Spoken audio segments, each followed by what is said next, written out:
Right, we are back, up and running. Hopefully that was the last time. Kyle, you're still here with me. You've got a screen. We can get going.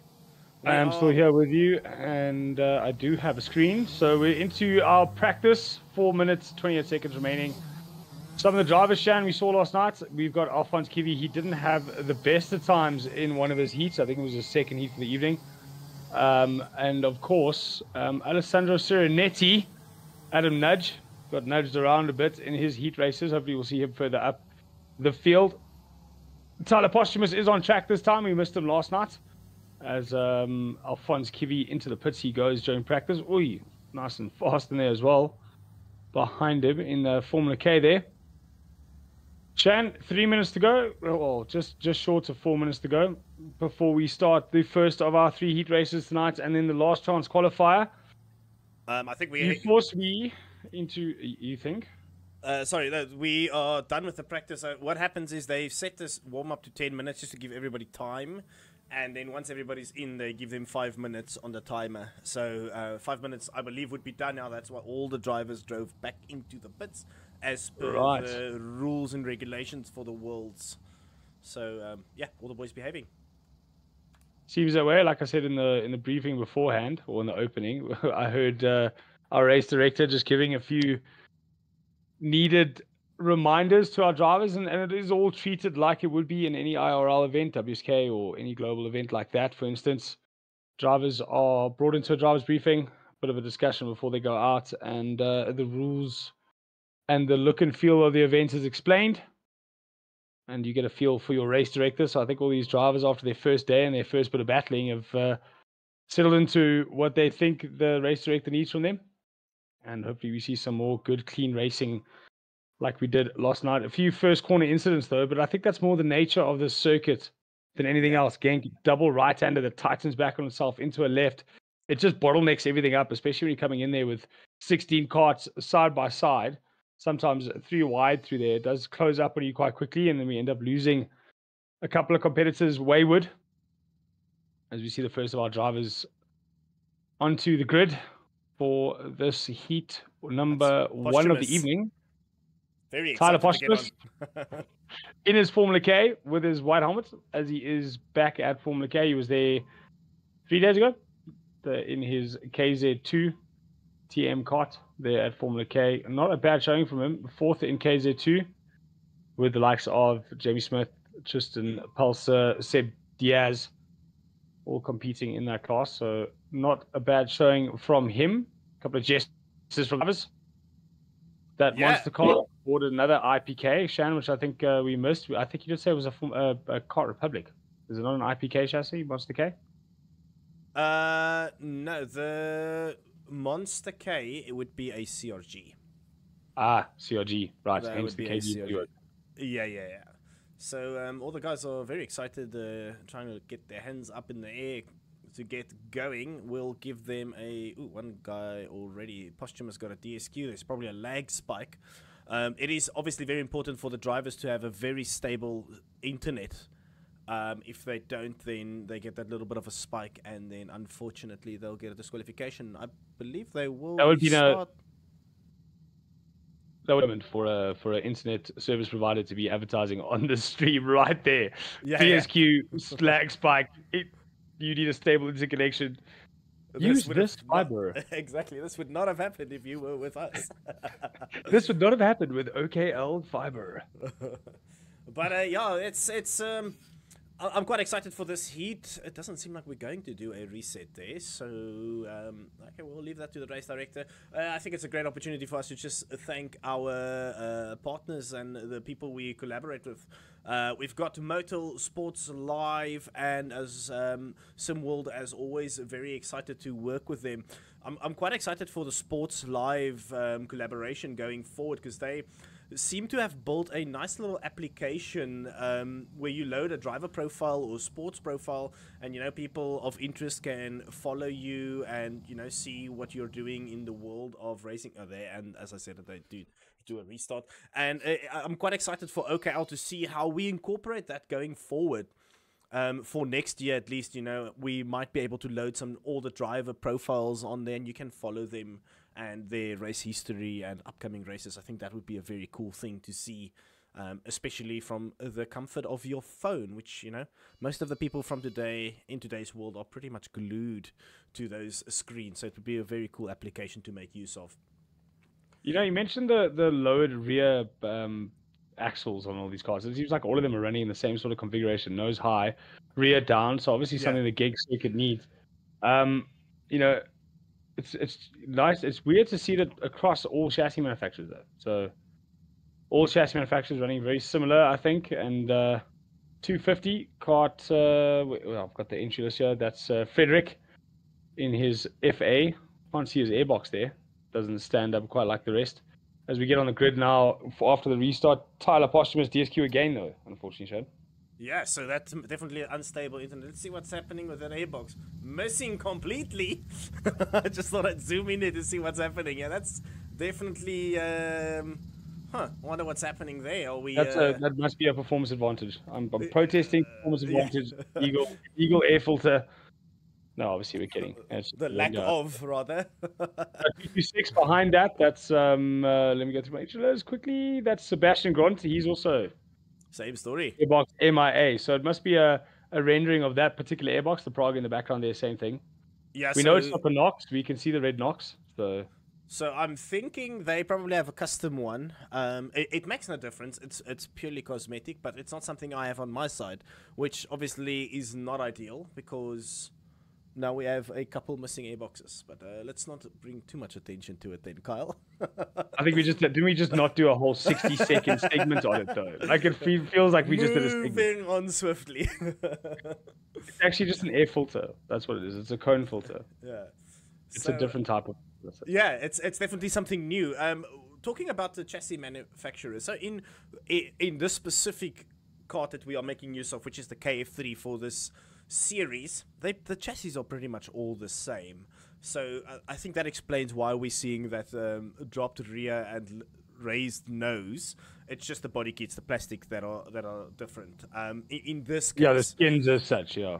Yeah, so all cosmetic. So, you know, the nice thing in this case is that we've got pretty much equal playing fields. Everything is exactly the same on the chassis. It's just their plastics, and the plastics are not going to make it's not going to give them any aerodynamic benefits or performance gain in the simulator in this one specifically. So, yeah, they look great. So I still don't understand why more than 42% of the grid went with the Kart Republic. Maybe it's just because it's an absolute awesome looking cart, but other than that, they're all the same.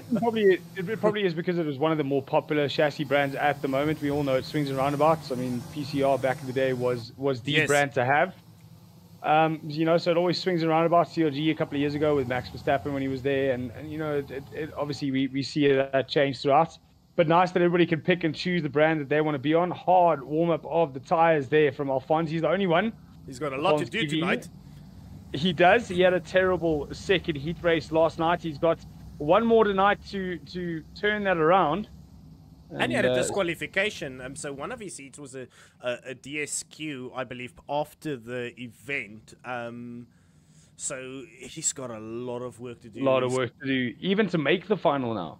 Yeah, exactly. So only 15 carts on the grid for this heat, so we're missing a lot of people. I think some of the kids are going to go for the LCQ, which is not going to be ideal because only 6 people will go through there.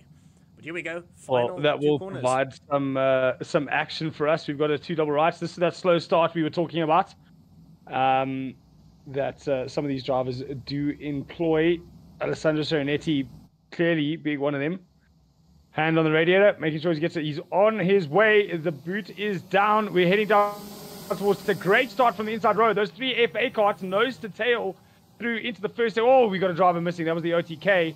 And I hope that wasn't Adam Nudge that we're missing there into the background. But these 3 FAs, nose to tail at the moment, and basically checking out from the west of the field. It's 298, 250, and I think that is 229 if I'm not mistaken. So William Yoniel, if I'm not mistaken, there in that 3rd place. And then the first of the IPK runners, Malcolm Millell. coming Malcolm Milal, yeah. into 4th place already, which is great. And then Alphonse Kiwi's got a much better start to his race compared to last night, so already in 5th place. Kiwi's going to have to keep his nose clean and work through the pack to get the best possible finish. Pretty much he needs to win to stand, you know, the slightest of a chance to get through. That and missing the LCQ. Unless he's trying to emulate his win previously, where he came from the win of the LCQ.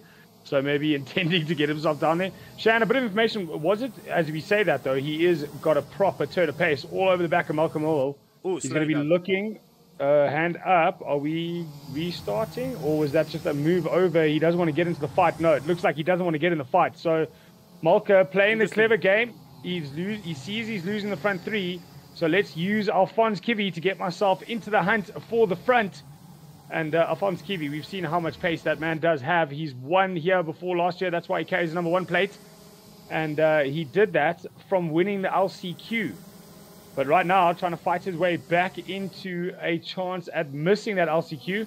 William Dionhill is his next target. And they have closed that gap substantially in the past half a lap. Look at that. 3 car lengths already closed down. They're heading through the first part of this lap. And I think by the end of this lap, Alphonse Kiwi, and he's brought Malka with him, which is exactly what Malka wanted to happen.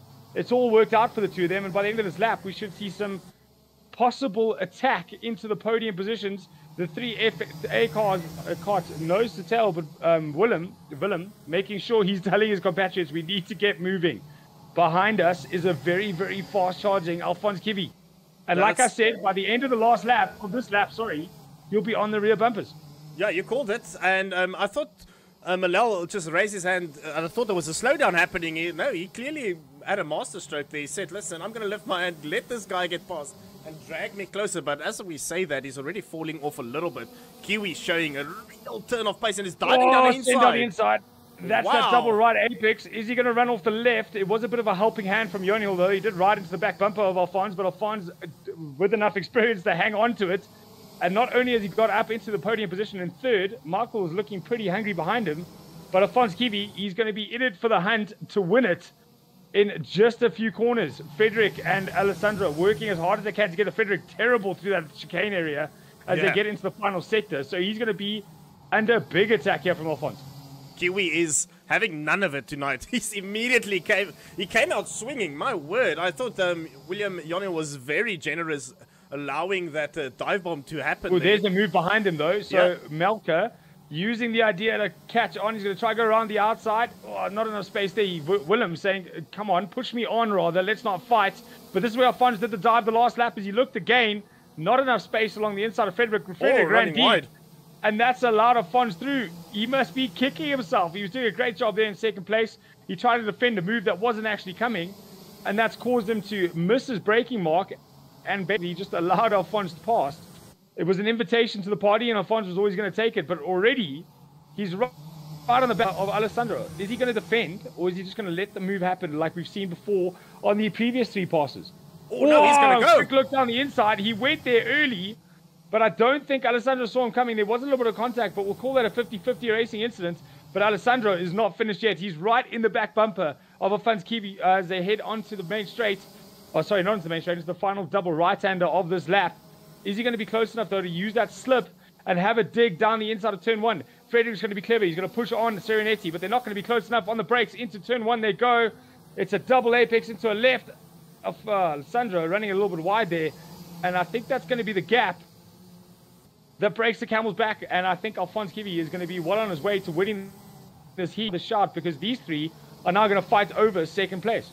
Listen, I'm thinking that Kiwi's running completely different gearing, because at the end of the straight, Serenetti catches onto the back of him. But out of that corner, Kiwi's just got a lot of punch from that kart. My word, and down the inside goes Milal now. What a move from Milal. It was late. Down the inside, that's where Alessandro lost the lead as well. So Malka learning not only how to catch from Alphonse, but getting a few passing tips as well. He's close enough now through this double ride. If he's nice and clean, gets the apexes early, gets the drive out, he's going to get the run down the main straight to have a look down the inside of Alessandro. Is Alessandro going to defend it? He's going to leave it open. Look at that pace down the straight from Serenetti. He's got much more. So that's definitely a change in gear. So Serenetti, move down the inside of the Alessandro, ran wide. That's going to allow Frederick through as well. So Alessandro goes from leading this race a lap ago So now down in 4th place outside the bar. On the inside, that's 2 drivers. Alessandro not holding back there. We've got 4 brace contact between Malka and Willem Jonhill. And contact again between Alessandro. So Alessandro falling back behind Malka there. I'm lost to see who's leading this group all of a sudden. It's Frederick. That's crazy. So Serenity coming down very late into that corner and then coming off worse from it. He passed, but then he lost another 2 positions. So that's unfortunate from Serenity losing a real traction out of that corner. A lot of elbows out here. Nice aggressive racing. Nobody's left the circuit. So it's aggressive. It's out there. They're leaning, but nobody's leaving. So it's all good. They're going to go 3 abreast. There you can see the difference. That is definitely a difference in gearing. Shan, you are 100% correct. Malcolm Mulhall and William Jonhill around the outside of Alessandro Serenetti. He's not going to make it stick there. Alessandro elbows out. Make sure he defends that line. It's his. He wants to keep it. But you can see the difference in gearing because here's Malka. And how quick is he out of those corners? He's able just to send it down the inside on a double apex. But here's where he suffers. At the end of the long straight, he has to defend. He defends. Alessandro tries to go down the inside, grabs the curb, and himself and William Jonhill have come together. Previous heat winner Alessandro Serenetti has dropped well down the order with William Jonhill and Francesco Cartini banging the steering wheel there. He's obviously been caught up by that incident, so he's not happy about that.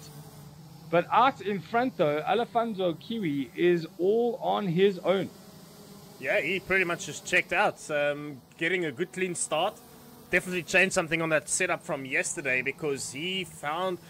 Kiwi definitely changed it up from compared to yesterday. He's so much quicker out of the corners. He gets onto the brakes late and then pulls away out of the corner. So compared to Serenetti, you know, slower out of the corner, but he's got that top end, but not really helping him in this case.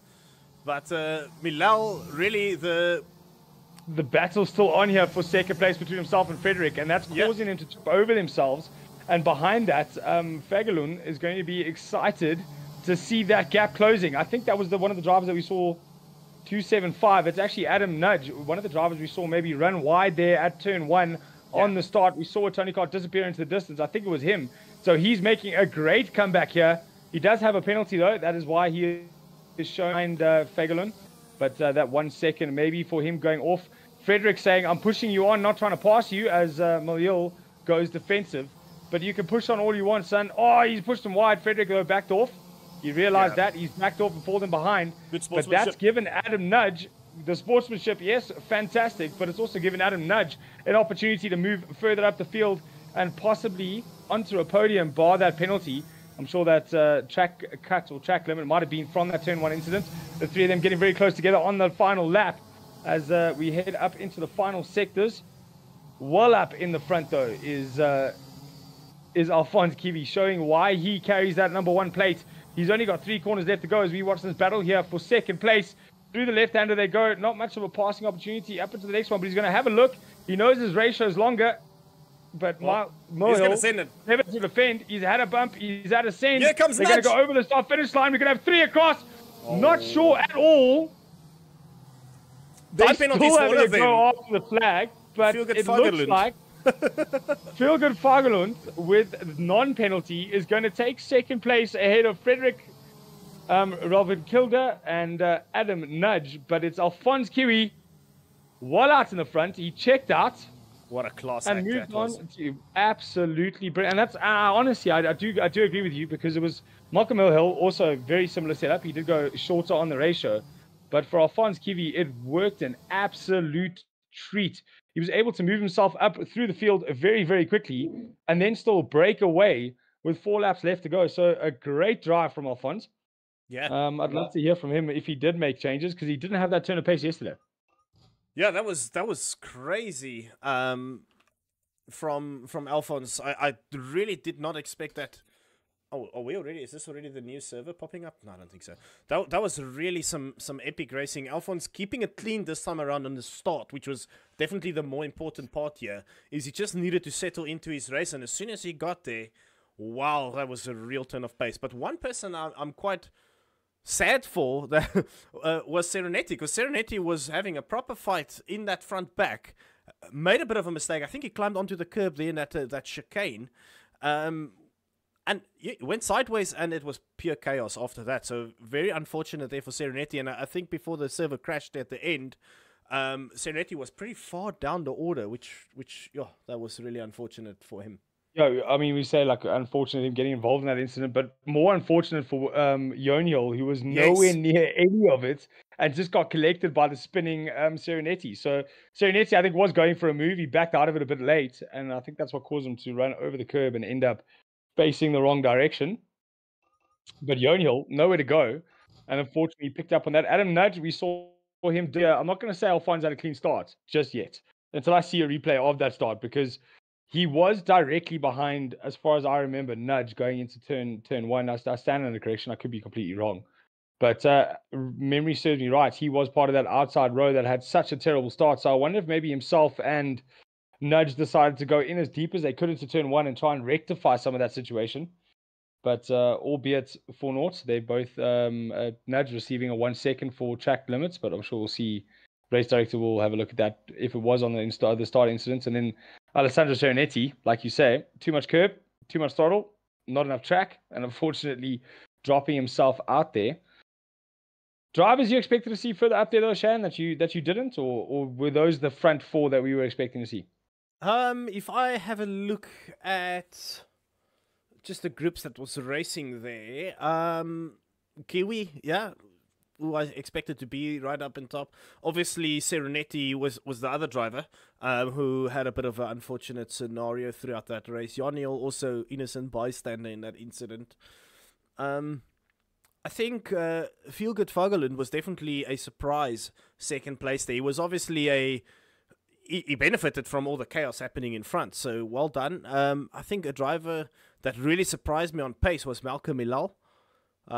He was pretty much qualifying. What was his qualifying time? A 54.43, so mid-pack.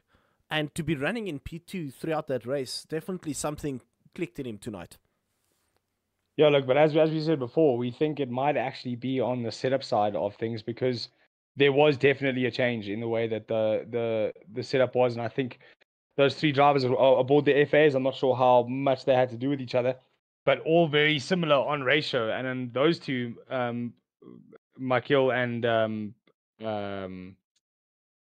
your name escapes me, Alphonse, were definitely different on their ratio. They were a lot shorter than what anybody else was. You could actually see them almost hitting the wall or hitting the limiter at the end of the straight, and you saw the run on from the other three behind them.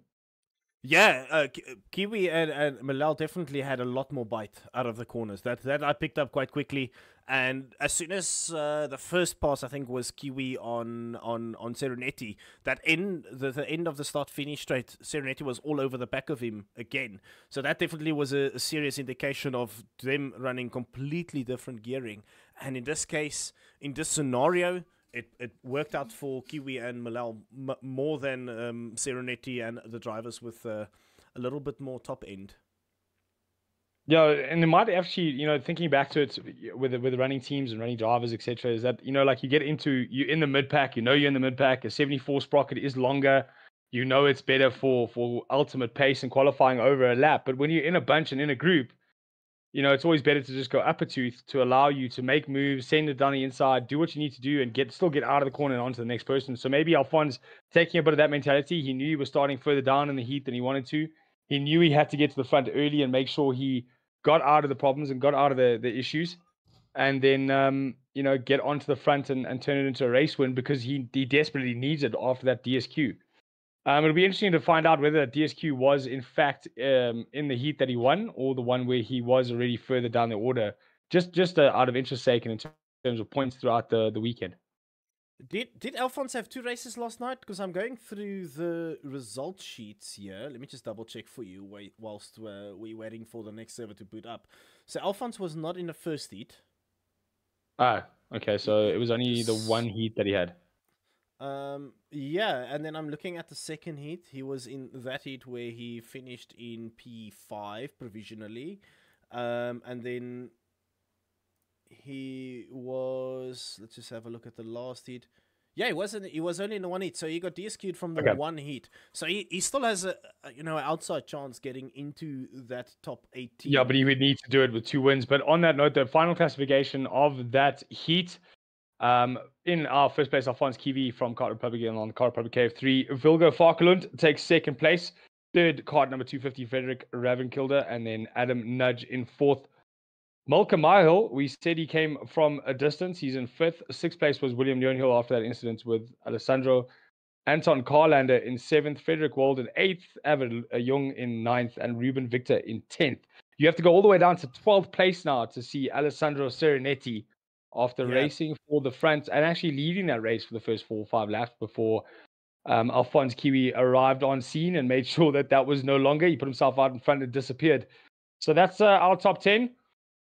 Serenetti, though, he will be in the final. He had a good result last night, but it's going to be a difficult one, a difficult starting position into that superheat. Well, he's got another race to go. I'm just having a quick look at the grids for the B versus C. This is where it's going to be really fun.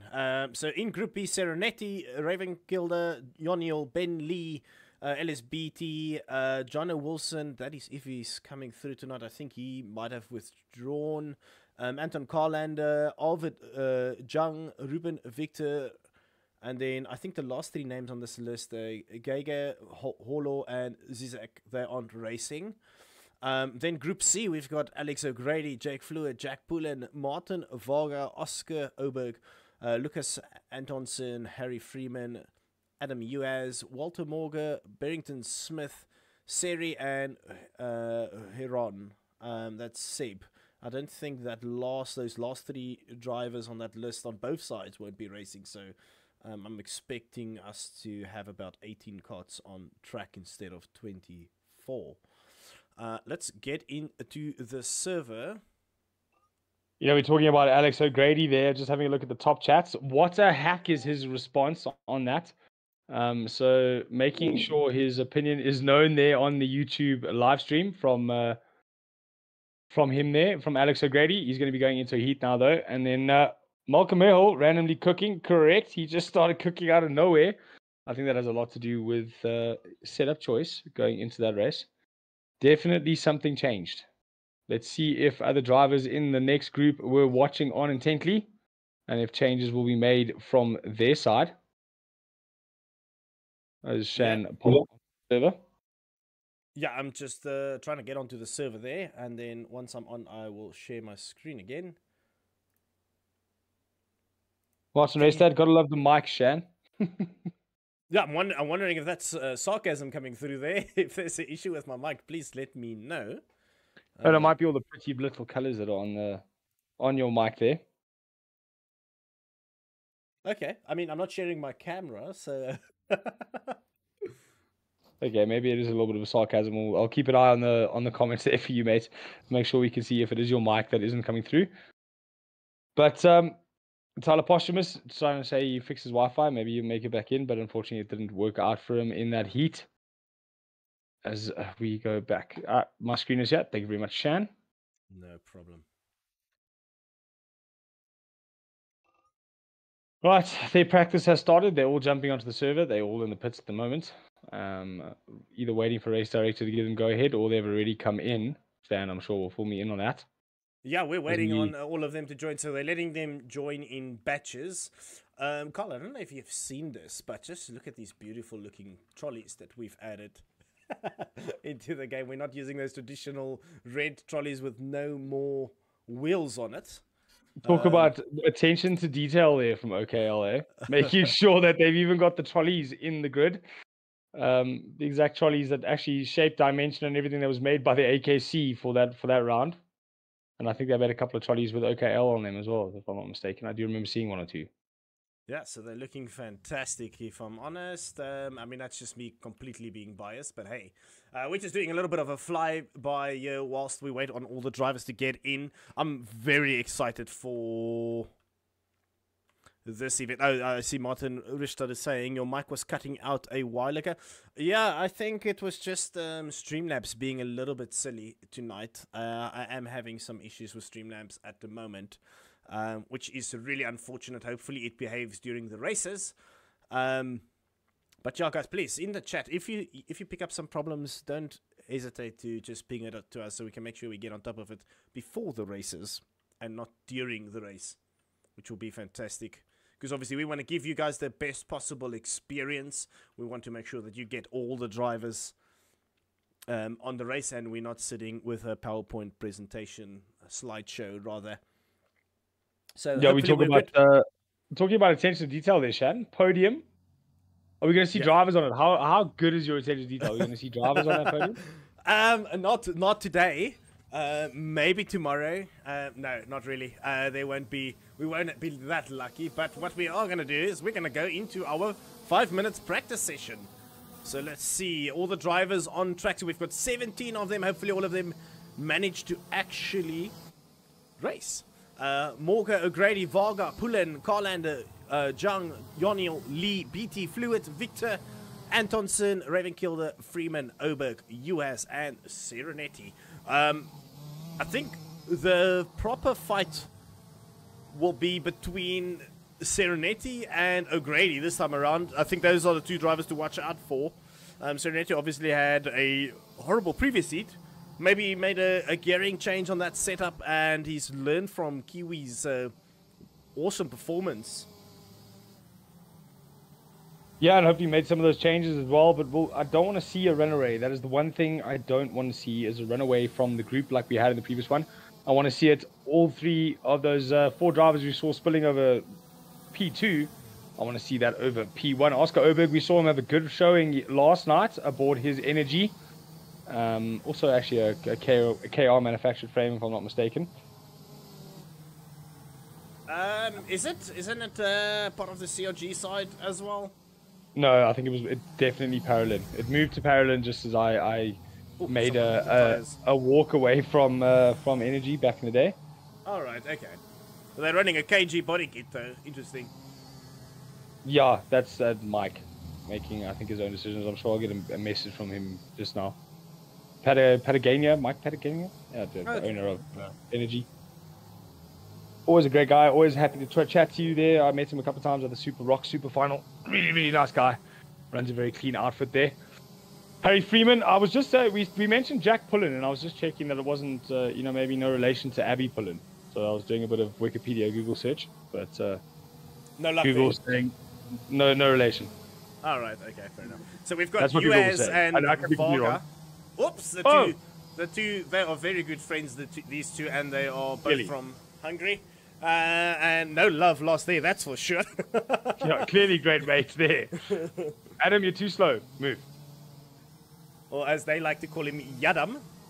Yadam? So yeah, so I believe the Hungarians go with the surname first. So technically it's you as Adam. You are entirely correct. I do remember Henry informing me of that when we were over in Italy with the Hungarian drivers. They prefer their surname first. So I do actually remember that. It was BT with his KC7 white bell KR suit on board his Kart Republic, the white and orange of that. Doing very well here locally as well, and part of a company that you were very heavily involved with, the Shan, the Squadra Corsa. I think they had a lot to do with the original OKL series and getting it going. Yeah, they are now officially known as Kart Republic Africa. That's the outfit. Correct. Yes, still heavily involved with them. Yes, very good mates with Elijah, or Mpogumbi as I would know him. You guys will know him as Elijah up in Gauteng. Most of the people. It's just Eli. Just Eli to me, man. Eli, yeah. But what a nice outfit. I love this kart. I have one of them standing in my garage. It's just unfortunate I never get to drive it. I really love it. But I must admit, Kyle, this kart that we are following right now, the FA kart, the more I see it on stream, the more I like it. Maybe it's just because I've always loved those Fernando Alonso colors and the way they look on a go-kart. I mean, going back to when they were still an OTK brand, it was always, one of my favorite karts. Whoa, almost on his head there. He manages to keep it kind of almost sort of in the right direction. But just a little bit of almost a grip roll there. Almost a grip roll. So the rubber definitely coming down. You can see the marbles on the outside of the track. Already, and there's some plenty rubber. So I'm thinking Jung tried to do what Ruben Victor did last night, park it on top of those tires. Yeah, a lot of the drivers actually struggling. They're just trying to find the limits here, but park it up there and have a little bit of a rest, watch maybe a couple of lines. But these carts are bulking and hopping all over the place. So I think a lot of rubber going down. And Track definitely getting uber grippy. Anton Carlander, head down the main straight towards this double apex first corner. Almost a triple, actually. If you take a long, hard look, William Johan, hopefully he's going to have a better showing.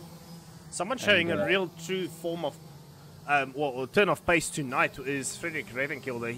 He was in front fighting for that top three spot, essentially, up until, you know, the little bit of a chaotic moment that happened there, and then the time penalties, and he's on top of the timing sheets in the warm-up now, so Ravenkilde definitely bringing the fight to the likes of O'Grady.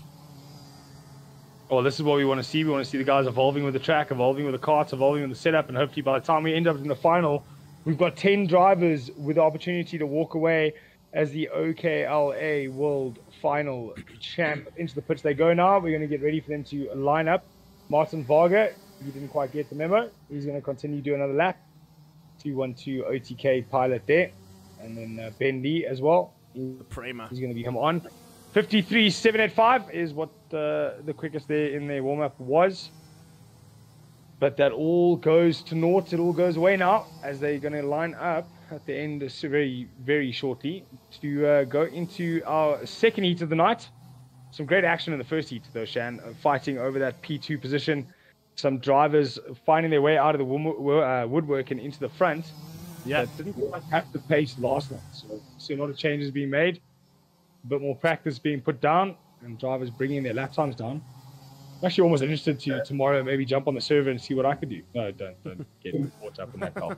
So one thing I would like to just note, you know, as we spoke about earlier, Serenity being making that mistake in that heat and finishing in 12th place, that all gets thrown straight out of the window because he starts on the front row because of a really good qualifying. So he now gets to reset. Yes, he scored horrible in that previous heat, but he can still pull back quite a lot with a good finish here.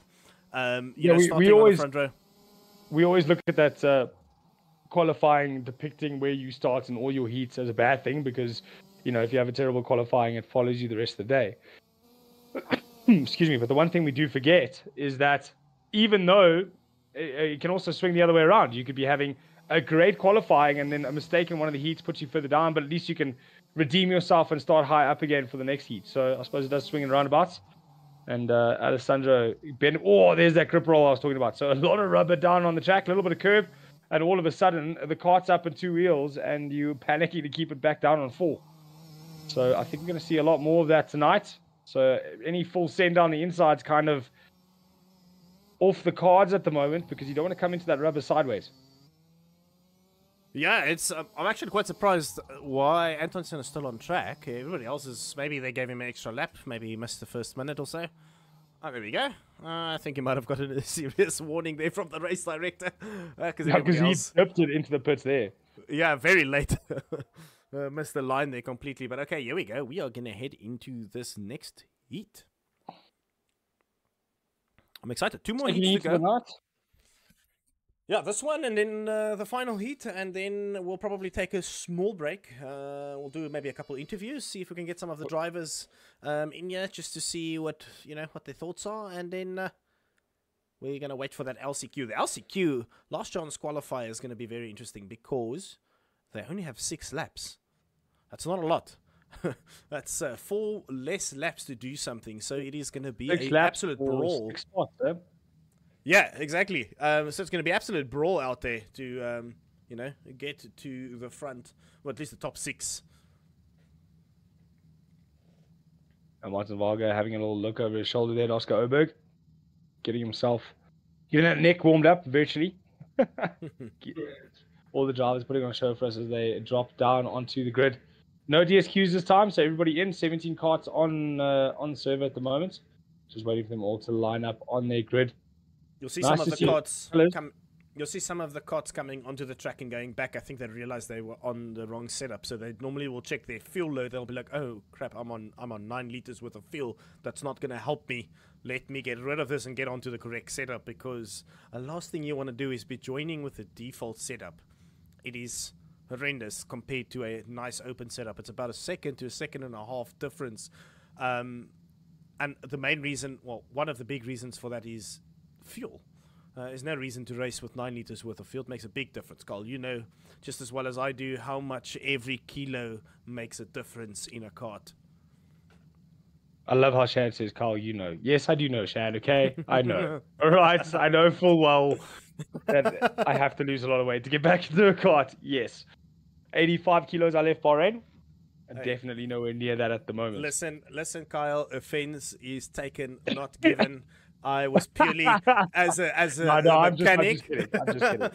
I'm just making. So we are clear. It is because you are a mechanic and you know the differences between being overweight by 3-4 kilos. Oh no, I've also driven 3-4 kilos overweight. It is incredibly difficult. These carts, finely tuned race machines, and any kilo matters. So, I mean, one day do yourself a favor, pick up a 3 kilogram more weight and go for a jog, or at least try and run 100 meters and see the difference in your times. It is a lot for these little engines to carry. Most of them just over 30 horsepower and, pushing 160 odd kilos through the air. So weight, every little bit matters. And a lot of the time you'll notice that people start now, especially in today's sort of climate in terms of motorsports, how important fitness is as well. I mean, these carts, IRL absolutely beat you up. There's very few drivers that I've seen get out and into a cart. In fact, recently we had a couple of the motard and superbike riders get in, and their first response was after 4 laps is how physical these things can be. So definitely one of the more physical sports, and also one of the most fun. You're so low to the ground, doing such high speeds. It feels like there's very little to compare it to. That's probably why we see a lot of F1 drivers get back into KZs when they're done with their F1 careers, or even while they're still doing it. Daniel Ricciardo, brand owner. We've got Fernando Alonso here on the grid with us. Also owns his own chassis. Rosberg, Ralf Schumacher, all of them at some stage getting involved with kart manufacturers. So it is the grassroots, and as Senna said, the purest form of motorsport he ever competed in was in a kart. Yeah, that's for sure. Listen, I when I got my kart, I went. It's been a couple of years before. Well, not a couple. It's been like 20 plus years since the last time I drove a kart. I got onto the track at Killarney. I think after 3 laps, I had to go back in, and I needed about 2 hours to recover before I could go out again. It's crazy the amount of vibration that comes through that cart, especially when you're not fit. So it took me a couple months worth of getting into the cart every weekend to get onto something manageable, do a couple sessions a day. It's crazy. There's also at a circuit that is possibly the most physical in South Africa, being Killarney. It definitely takes pounding on your neck. Yeah, South Africa's temple of speed. Yeah, definitely one of my favorite circuits though. It is incredibly quick. The old KZ circuit, we used to miss the inside section. That was when I was a kid. Yeah, I remember that 100%. The shifters went straight on, skipped the 180s. Absolute silly speeds down the end. I never got to drive it. It was before the time that I could get into a 6-speed sequential gearbox kart. But these single-speed KF3s, no slouch. And like you said, the most that offer the most parity and the most in terms of performance on the stream as well. We want to see all these karts. We don't want any jumping around, glitching, anything funny. So the original Oak KRP KF3 engine is what is being used, and the reason for that is to keep a little bit of mess going on there as we slow it all down for the warm-up lap. It looks like Alex O'Grady making sure that they are running as slow as possible. Alessandro Serenetti making sure he's doing the same as he did previously. He's going to keep the start nice and slow, keep Alex O'Grady guessing when he's going to hit the hammer. And it worked out for him previously. He got a great jump. That whole inside row got a jump. All 3 of those FAs were out and away. They're going to try the same thing again here. And it'll be interesting to see if they did make a change ratio-wise from the previous race till now. Did they learn something between the heats and maybe go up a tooth on the sprocket? Remains to be seen. Republics in the top 8, by the way. We having a look though, they are well away from that main straight, so making sure that this is there's Alex O'Grady saying, come on man, let's speed this up, let's get going. It's a little bit too slow for his liking, but he can't set the pace. It's all down to Alessandro Serenetti, and he's keeping it nice and slow. We wait for him to get the hammer down. His hammer's down. Yeah, we are racing, and once again that inside row getting a lightning start. Alex O'Grady going to try and go all the way around the outside. He's on the curb. He's down into fourth, back up into third, getting those elbows out and showing the rear wheel. And he's brought himself back into third. So Alessandro Serenetti using the same plan he used before. And it's worked to perfection once again for him. Though William Jernhill did lose out. He's back down in fifth, but he did gain at least one spot. Or sorry, no, I lie. He is equal. Fifth is where he started. Fifth is where he is. Jake Fluid just behind Alex O'Grady there. There is William Jernhill. He's going to be looking to move himself back up into that top three. He ran there in the previous heat. Anton Carlander, another driver that we haven't seen yet tonight. We've got cards off the back. Shan saying, are we going to switch back there? Who was that? The 237 of BT went sideways, I think. Let's go back to the front because I think something's happening already. They're all over each other. Alex O'Grady using the slip, hand up, so it looked like... Ravenkilde giving that position Yeah, away. Ravenkilde didn't want to play there. He didn't want to get involved in this fight between O'Grady and Serenetti. So maybe something Frederick knows that we don't. Alessandro Serenetti, Alex O'Grady looking to take over the lead here early on in this heat race. Maybe, Shan? Maybe Ravenkilde took that out of Malal's book from the previous race. Said, oh, and he's wide. Yeah, he was big very mistake. wide. Big mistake there. He fell off quite a lot. So Frederick letting O'Grady through so he didn't lose time, and then all of by himself losing time into that chicane, and now he's under pressure from, that is Jake Fluid just behind him. In fact, on the road, Alex O'Grady 1.261, so he takes a penalty. Oh, he sends it. Down the inside, late move, and that's going to send Alessandro very, very wide. And off into the front goes Alex O'Grady with a gap. 0.3 of a second already with that aggressive move, that late move down the inside of Alessandro. Alessandro had absolutely no idea it was coming. But just behind him, Frederick Ravenkilde, Jake Fluid working together now to get onto the back of Serenetti. If these three trip over each other, Alex O'Grady might get that 1 second breathe he needs. He's carrying a penalty at the moment. Track limitations, plus 1 second. So he shows down in third place. But it's Frederick Ravenkilde all over the back now of Alessandro Serenetti. Down the inside goes William Jernhill to the outside for the next corner. That's not going to help him at all, and in fact going to lose him time on the fighting group in front of him. So Jake Fluid just protecting that position, but losing time. Yeah, so what I'm thinking, Serenetti, if he's clever, literally, if he can stay within a second, that's the heat win for him. So he doesn't need to risk anything. He just needs to keep within that 1 second. As I say that, look at that timing sheet. He's only got half a tenth to play with right now. So Serenetti needs to settle in and start moving towards O'Grady and not fall back any further. He doesn't need to fight. He just needs to get closer. Well, that means that Alex O'Grady has taken 1.3 seconds out of Alessandro in the first lap that he is in the lead. That is absolutely massive.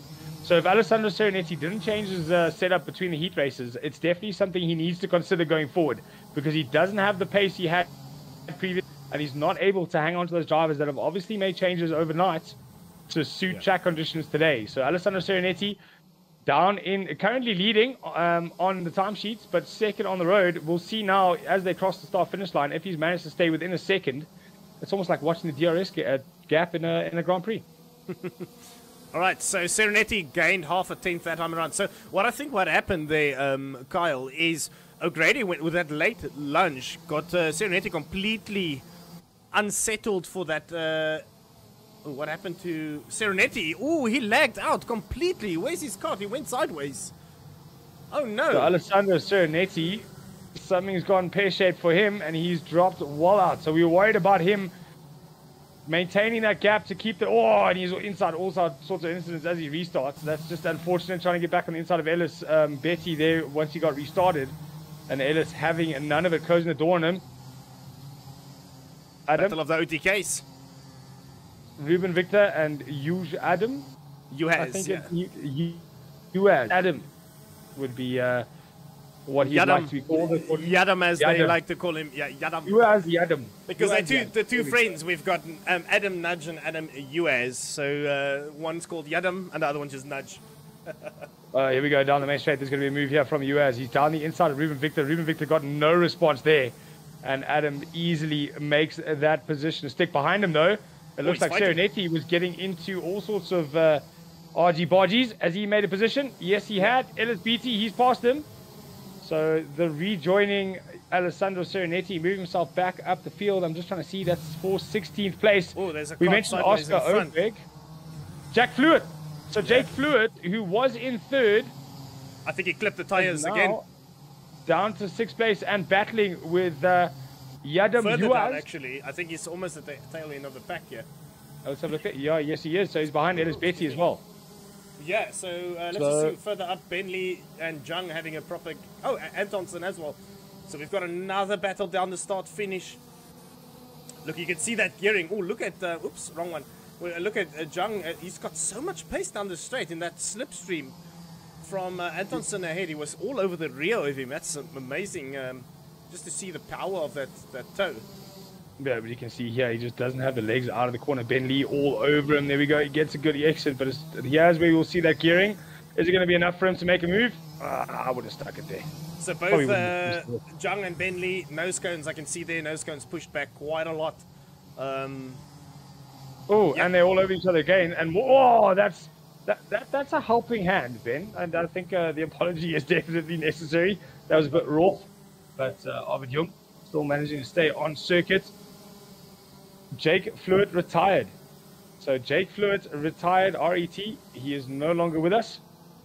So he's decided to take that 13th and turn it into an 18th. Alex O'Grady, though, no such problems for him. He's half a second up the road in the lead, and that's with a 1 second time penalty. So 1.5 seconds ahead of Frederick Ravkilde. But William Yonehill, how's that for a comeback? Up into the top three, William Yonehill, after all the mess in front of him. It was a lot of drivers tripping over each other. We didn't quite get to see it. It could have been tripping over each other, could have been hitting the wall, but he's still up there in the top three. Just behind him, Anton Carlander, he must be smiling. He was down into 6th or 7th at one stage. So he's moved himself nicely up the field. That's going to bode well for the points he needs for the final. Yeah. In his Monstercade livery chassis. I think the race director will be very happy seeing one of the carts that he works on in real life in Italy. Doing really good on the track today. So that's really cool to see. Yeah, looking really good as well. I do like that stick, get nice and simple. Colin showing a good turn of pace today. Varga on his own piece of tarmac at the moment. We'll just take Freeman as well. And then Antonsen and Ben Lee still having a go at it. Although Ben Lee definitely a 5-second Arjun penalty. Jung missing there. So Arjun Jung, we did see Ben Lee get past him. So Arjun Jung doesn't have the pace to keep up with Antonsen and without Ben Lee.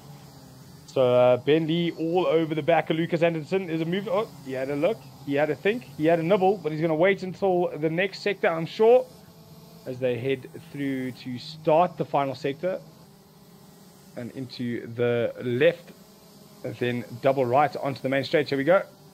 This is where we've seen all the passes. We know Ben Lee's got a lot of straight line speed, but he does have a nose cone. Regardless, he's going to look for the pass. Yeah, here he comes. Look at that pace. My word. He's pushing on. So Ben Lee helping Lucas Antonsen to get up the field. He knows, or up the pack, he knows any gap between him and someone else behind him would be better served than trying to get past Lucas Antonsen. So work together, get away, build a 5-second gap on those behind you. And that nose cone penalty won't hurt you as much. Final lap though. Alex O'Grady. Very, very, very easy session for him. I think that's becoming his modus operandi for this OKL World Final in 2024. So nice and easy game for him. Into the final double right we go. One more apex to contend with. And he'll be crossed the flag as it is 3 from 3. Frederick Ravkilde in second place. Great return from him. William Yonehill, what a recovery for him. Anton Carlander in 4th. Martin Vega 5th. Harry Freeman comes across the line in 6th. Lucas Anderson 7th. Ben Lee in 8th. Arvid Jung finishes off in 9th. And Jack Pullen in 10th. These are obviously all provisional. We wait to see penalties such as nose cone, race incidents, etc. Alessandro Serenetti, RET, my friend. Retired. That is unfortunate for Serenetti. Hopefully the results will be updated quite quickly after the event, because obviously now they have to go back and have a look at the nose cones with the server just kicking everybody out of the game for no reason. We'll go back in. Wow, O'Grady, once again, I think that was 3 from 3, right? You did 2 heats last night. you could be 100% correct. And I'm busy looking through our Discord here to find our announcements. There we go. So let's go back to our heats yesterday. Alex O'Grady, winner of Heat 2. Alex O'Grady, winner of Heat 3. And now winner of Heat 2 tonight. So yes, 3 from 3 for Alex O'Grady. So that would be a pole start for his super heat. Yeah, that's for sure. I don't think he can be beaten, actually. So yes, that'll definitely be a pole start for his super heat. Yeah, so O'Grady doing exactly what he needs to do. But as you know, Kyle, it all means nothing if chaos follows you into that super heat. So O'Grady needs to get a good start. He needs to pull away from the get-go. I think he's got the inside line, right? So pole position will have that inside line. So he really just needs to have a good start. Oh, it's Archie Heron. Archie Heron did take a heat, correct? Yeah. But and he did not. And he took a second heat, did he not? No. He remember Tay Stevens and Archie Heron lap 1, turn 2. Correct. Yes, so Heron definitely didn't take the hit. So no, it will be front row start pole position in actual fact for O'Grady. There's no ways anybody can get past that unless he gets a penalty for something that we might have missed.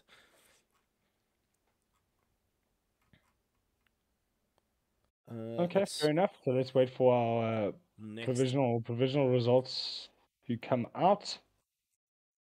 And then we'll be able to see who is where and how and what.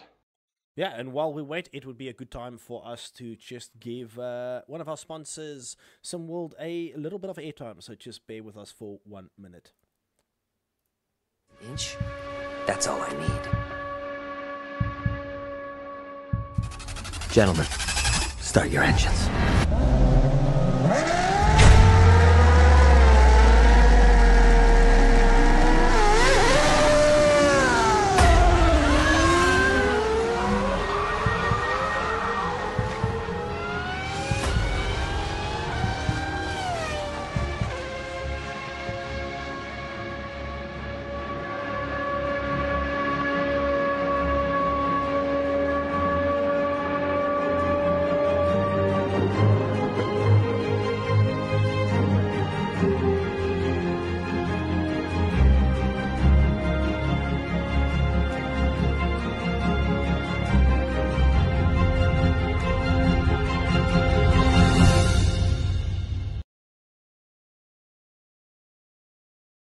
All right, we are back. Any of our South African friends in the chat, if you are keen to get involved in any way, get yourself a simulator. SimWorld, definitely the guys to reach out to. And then, of course, if you want to get involved with OKL, you go to www.onlinekartingleague.com. That is our newer website. Please excuse the aoesports.com in front of you. Servers need to be updated. That is my fault. So www.onlinekartingleague.com. Get yourself a membership, get access, and come have some fun. Some of the best karters in the world part of this product.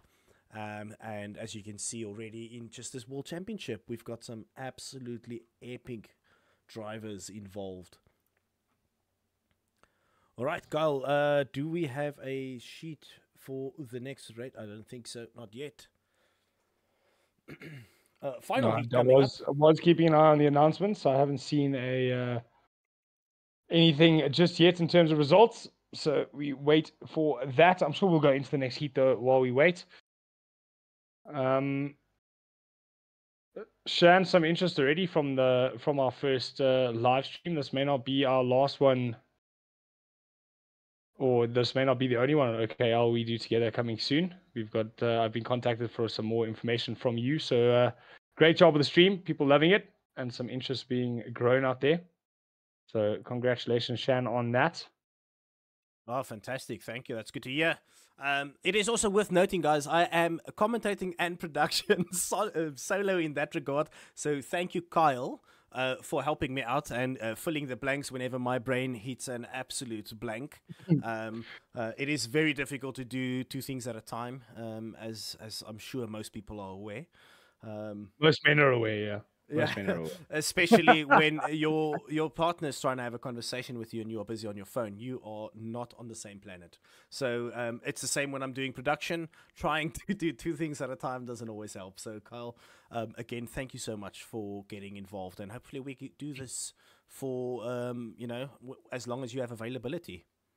Oh, hopefully, the availability does get a little bit tighter, but I will make sure I turn as much of my time as I can towards the sim. It is quite lekker to be sitting at home, comfortable at home, bottle of water next to me, and in an air-conditioned room, as opposed to where I was on Saturday at FK between two pieces of glass in the sunshine.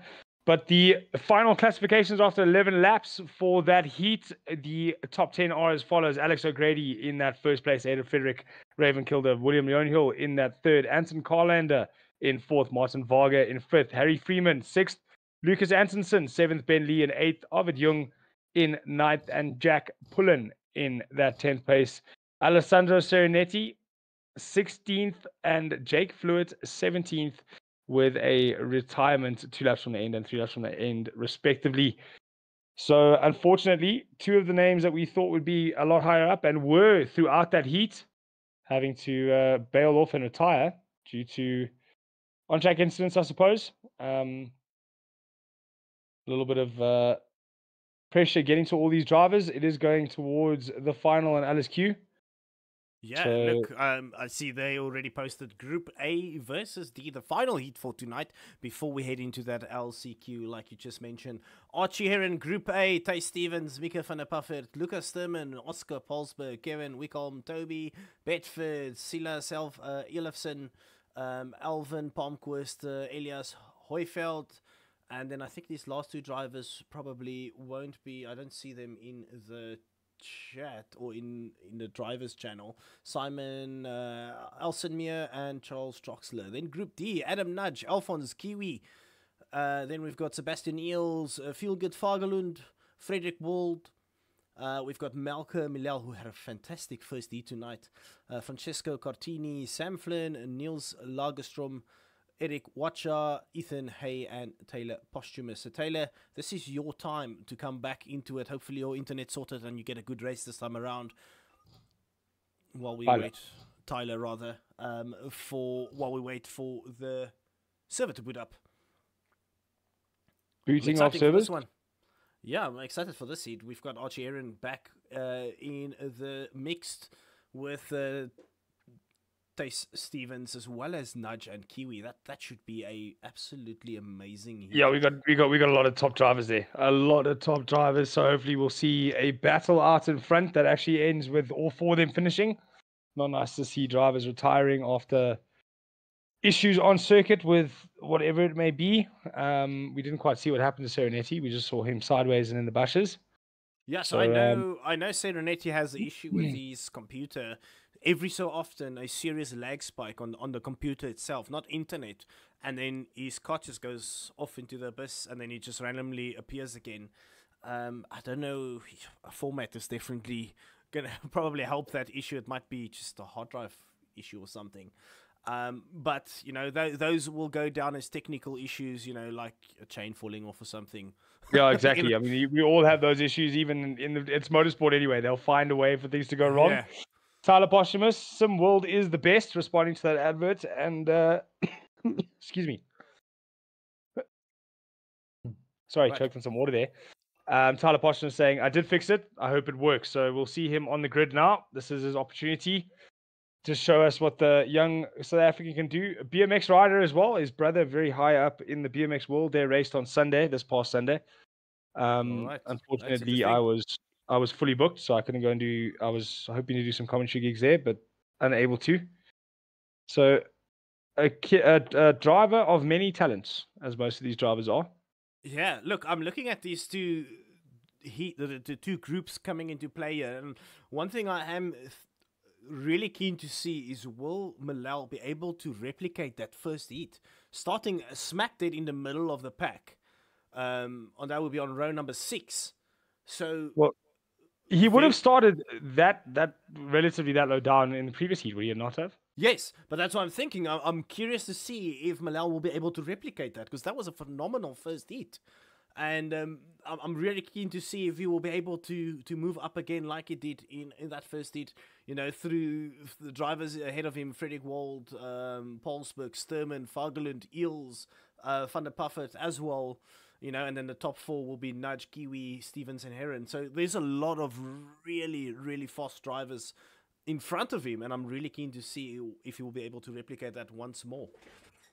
Yeah, look, there was a proper driver outside the top 10 and into the top 3. It definitely bodes well if he can do it again, though, in terms of starting position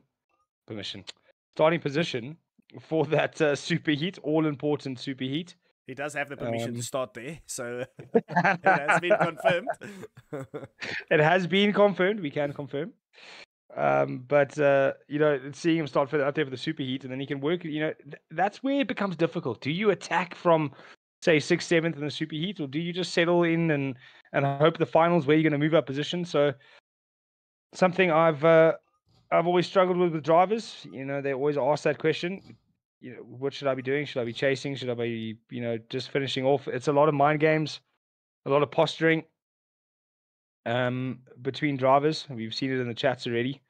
Happens at pre-race grid and happens in the Discord chats as well. Drivers just making sure they're playing those games. You want to have as much of an advantage as you can. These carts being so close together, any advantage is gladly accepted. Shan, I have screen. Thank you. Thought you'd want to know that. Yeah, did you see that random bug that happened there? That was interesting. I did. Nice paint on the helmet, Shan. Nice paint on the helmet. When are you going to do mine, by the way? I won't, but we can ask Scotty, who's the guy that designed all of these beautiful-looking carts, etc. Whilst we wait for that random bug that happened, let me just change to the cart that I love and adore the most. There we go. Beautiful. I joined as a spectator, and then casually, it just asked me to join with a cart. So that was a bit of a weird one there. But let's see if we can. That's exactly what mine did. That's why I haven't rejoined. I wanted to rejoin as a spectator, and I was too nervous that it would throw me in as a driver again. So I've actually just closed my KRP. Too worried that I'd be on as a driver. I do not want to go up against these drivers. They are far too fast for me.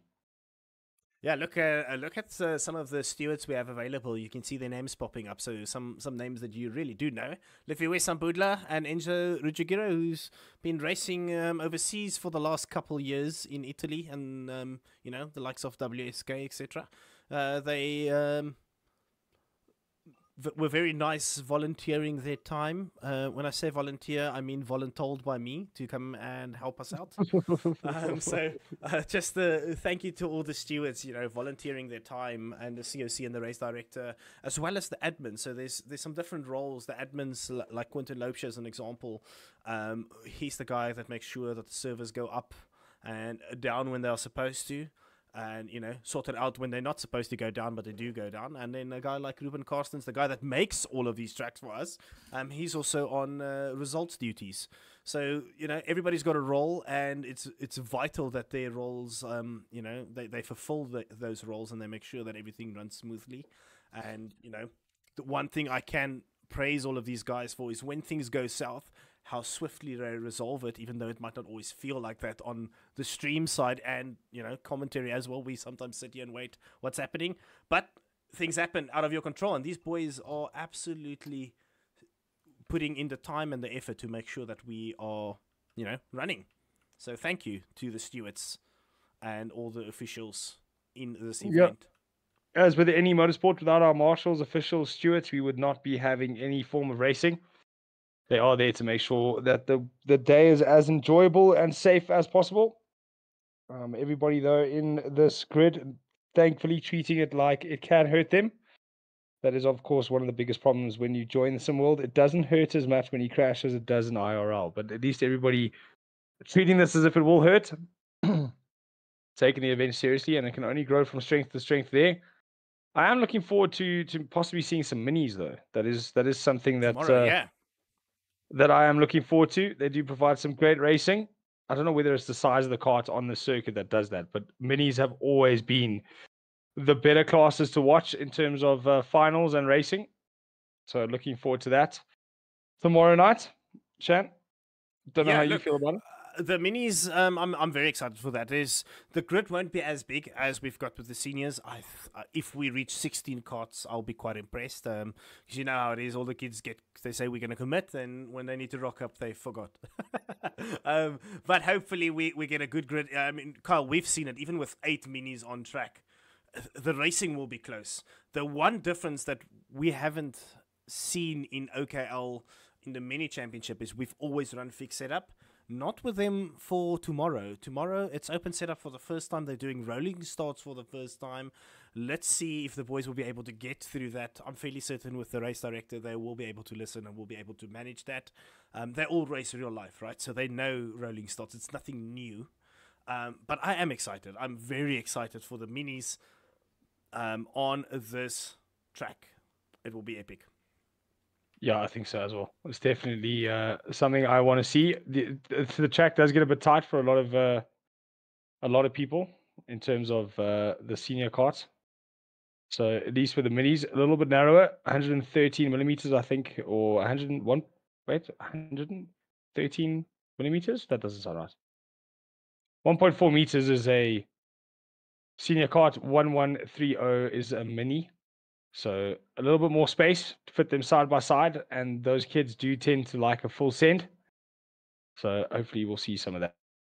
So I'm just having a little bit of a giggle tomorrow. here with the animated crowd, or not animated, but just the models. Yeah, we've got that Ruben put in, and funny enough, fun fact, this is, I think Ruben put himself in, yeah? That looks just like Ruben, so that's quite interesting to see. Oh no, wait, please zoom in. Please zoom in. Who are you looking at? This will be Ruben, the guy that makes our tracks. That's hilarious. It's I think your screen has frozen to me. Oh, there he is. Oh, found him. He came there. He's on screen. Hello, Ruben. Hi, Ruben. Did it freeze again? Just want to check because I'm Nice flying to away. finally meet you. No, I'm still on, Ruben. Okay, yeah. So we've got that Discord bug again. So let's sort that out while we wait for everybody. Let's just make sure. Oh, we've got It could have been on my side. I did open KRP, so that might be on my side. So I'll close that quickly. Okay. I will just reshare for you in any case, and then you can just open that up, and let's just hope it works fine. Danke schön. All right. Yeah, danke Sean. Danke schön, yeah. Nope, I'm still frozen. It's stuck on 3 minutes and 54 seconds. So let's just give it a second and see if it does come back. Yeah, okay. No worries. We're just having a look at all the carts lined up on the pits, or in the pits rather. This is going to be a epic race. There's 17 carts, all of them in here. Let's see, what do we have? We've got a whole host of Kart Republics, as we've come accustomed to. We've got a Barrel ART or Barrel Art. Yeah, this will be, I think, Francesco, right? I think he's the only, Cartini, the only driver in a Barrel. Then a couple OTKs here. There's a the FA kart. We've seen them pretty much up front. Then we've got the Formula K there in the background. The more I look at that kart, the more I like it. I really loved the older livery, but this one, yeah, maybe it's just how good Scotty made it. It's really nice looking. Then the OTKs again, a couple of them, and then a Lonely Energy course and a Praga. Ooh, somebody joined with the incorrect kart once again. And I think that would be Sebastian Grondel. Yeah, Shannon, I'm not getting the screen now. All right, guys, so while these guys start with their 5 minutes practice, I'm quickly going to just shut down Discord, and then we'll get that on again, okay? Oh, there we go. No, before we do that, we've got screen. I'm back. Are you? Because as soon as I click in the game, I think you freeze up again. Literally. Are we still moving? No. As you click All right. open the game, I actually heard the mouse click and then it froze. Okay, so give me 1 second. Let's just get that sorted.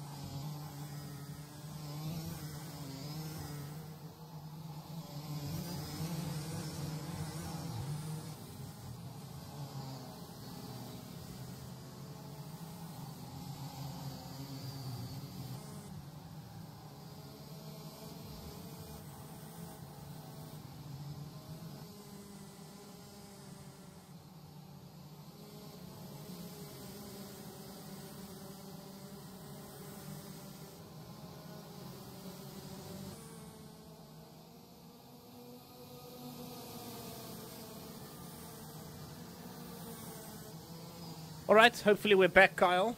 I've shared my screen. And if you could, if it's still a problem, maybe just restart Discord on your side as well. Yeah, let me do that then.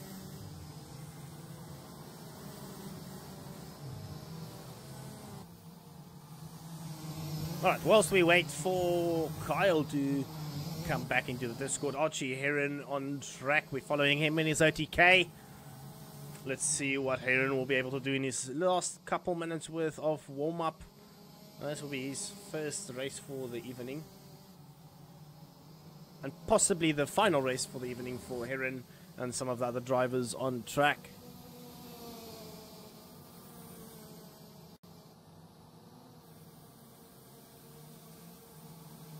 Francesco Cartini with the Barrel ART. Beautiful kart.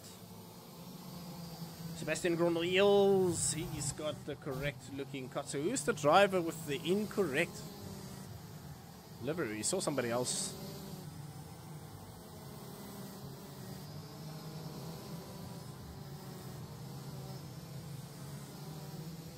Is it Palmquist? No, Palmquist is on track.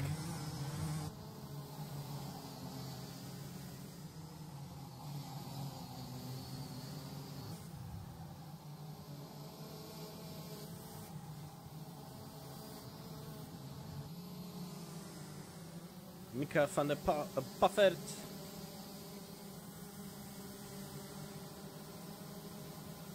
All of the drivers, Alphonse Kiwi crossing the line, going fastest at the moment. Fagerlund crossing as well. Vicom, everybody getting their first couple laps on the board. Ooh, got a big lag spike there for a moment. Hopefully that can be sorted.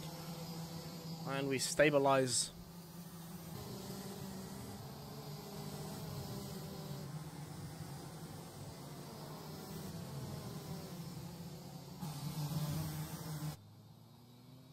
Stevens coming onto the track. Yes, Archie Heron, he will be the next one to cross the line in his last couple minutes of preparation. Kyle, do we have you back? I am back still, and it looks like everything is not working. As I was about to tell you, everything is working, it doesn't work. It looks a bit spotty, so I'm just going to leave it. Let's just leave it for a second and see if it does. I'll just give it a restart in any case, maybe.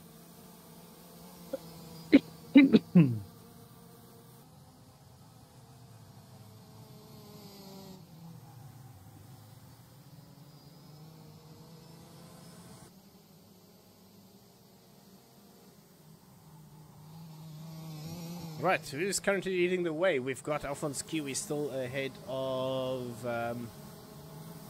Archie Heron, only half a tenth the gap between the two of them. Then Fieldgate Fagerlund. Oh, there's a pile up here in the back. Let's see what's happening on track here. Palmquist, Grondel-Eels, Lagerstrom is on track, Posthumous on track as well. So hopefully Posthumous has sorted out his problems with the Wi-Fi. He said he did, so let's see.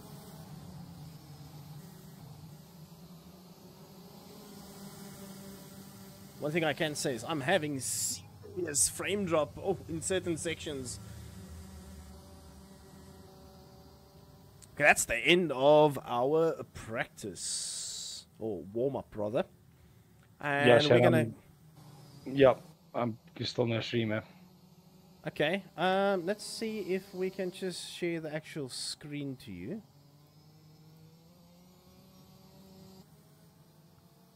Carl, if that doesn't work, then I'm fairly certain the problem is on your side. But yeah, let's see. So I'm sharing a... Do you have Kart Racing Pro open as well? No, I've actually restarted the PC. Okay. I'm sharing my screen now, not the application itself. Let's see what I've got running here that might be causing an issue.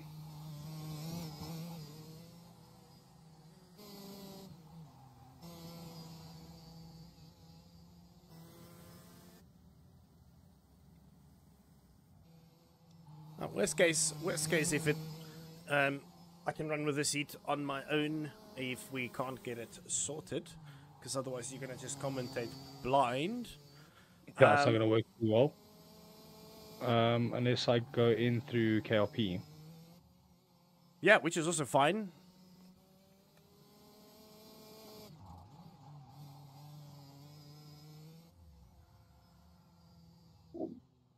Let's just disconnect and reconnect again.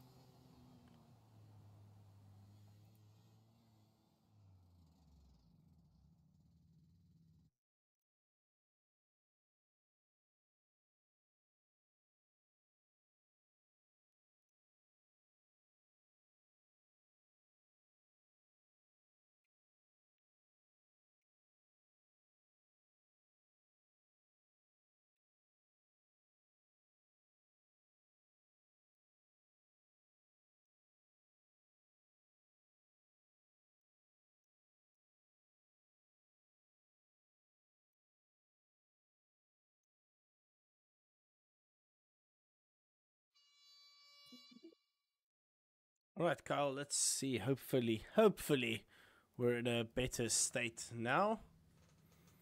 If not, it's okay. I obviously have a lot to say, so I'm more than happy to just run with this one and give you a couple minutes worth of a break. You got happy with the sound of your voice, huh? Yeah, of course. It's not me I'm worried about, it's the viewers.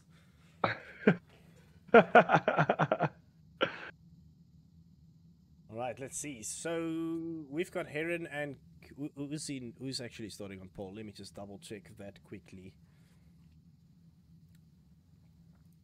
So it will be Heron and Nudge on the front row. Then Tay Stevens and Alphonse Kiwi.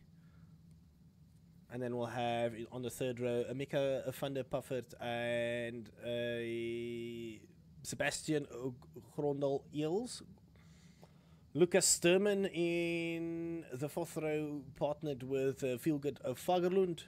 Then Oscar Polsberg and Frederick Wold. Kevin Wickholm and Malcolm Millell. Toby Bedford, Francesco Cartini. Then Silas Elifson and Sam Flynn. I don't think Sam Flynn is on the track. No, he's not. And I also don't think Elifson is on here, unless I have missed something. No, he's not. All right, so that will probably be a little bit of a confusion for some of the drivers. Owen Palmquist and Niels Langerstrom. Yeah, he's on track at least. I'm sure that's Lagerstrom. Or Lagerstrom. I see there's a N in there, so I'm thinking we might be missing something. Unless it's the silent N, which won't surprise me at all. Where do you see an N? So... Oh, no, it's actually on the... I'm looking at the entry sheet, so somebody made a little bit of a typo there. Maybe it was on That's probably why. So, okay, it is Lagerstrom. So I had it right the whole time up until I've read this timing sheet on the side monitor here. So, okay. Thank you for helping me out there, Kyle. My absolute pleasure. And believe it or not, my stream was working perfectly fine until these cards started moving. And then it all went away. I had the grid perfectly, and Discord even booted me out of watching it. So, we're back. We go. We're back. We're moving. Everything's good. Everything's good. I'm live. I'm here. And if I do that? No, why did you do that? So the problem is, as soon as I go onto KRP, it stops the stream for you, and it makes 0 sense at all. And if you just run KLP in a minimized screen instead of a full screen? It is on the full screen. It's borderless. Yeah, that's what I'm saying. If you run the game in a minimized screen as opposed to running the game in a full screen. But it isn't full screen. Full screen will be full screen. I'm running borderless. So we can try windowed, but I mean, it works and then it stops working. So I don't know if it's on my side. It's fine, well, Carl. You can have a couple minutes worth of a break, and then I will run with this one if I need to. Okay. It seems that it's going to have to go that way. I will be here in the background, muted, just in case things start coming right, and then I'll rejoin you. Yeah, no problem. All right, so we've got Heron leading the way here with Nudge on the outside, so inside line for Heron, which is prime real estate on the start of this race, and we've got a epic amount of frame drop there with all the carts bunched up. It is 2 OTKs leading a host of Kart Republics. We are in the start finish now. Oops, hands up. I think we're doing another warm-up. Yep, that's abandoned start. To see a OK kart swinging there in the background. Right, so that's another formation. That's one lap lost, though. Not ideal for the drivers that want to work through the pack in this heat, because that's one less lap to move through the field. So I think, was that Heron with a little bit of a too fast on the tram lines there? Because it seemed like Heron had a big gap between everybody else and himself. So I wonder if it was on his side or maybe the drivers behind was just too slow. Right, but we'll go again. I always start panicking when these guys heat up their tires with somebody next to them or very in a close vicinity. Because, you know, with netcode, one little side pod nudge at the rate you are heating up your tires and you just yeet someone off into the abyss.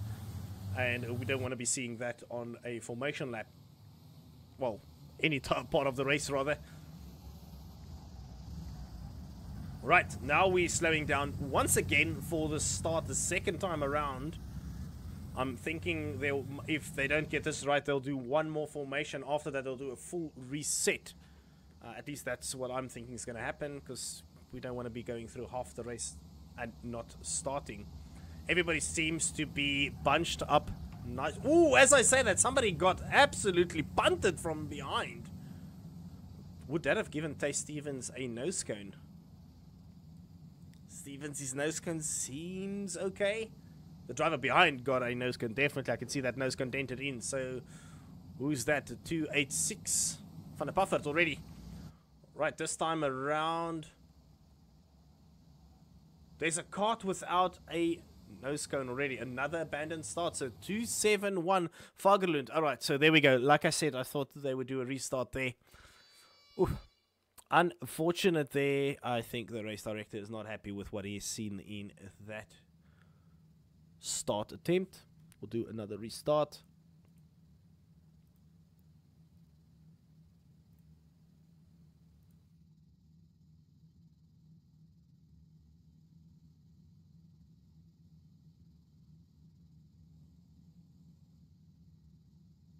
Now, so I can see exactly what you are talking about. When I look at the stream that I'm sharing to you, as soon as I've lost Kyle, actually.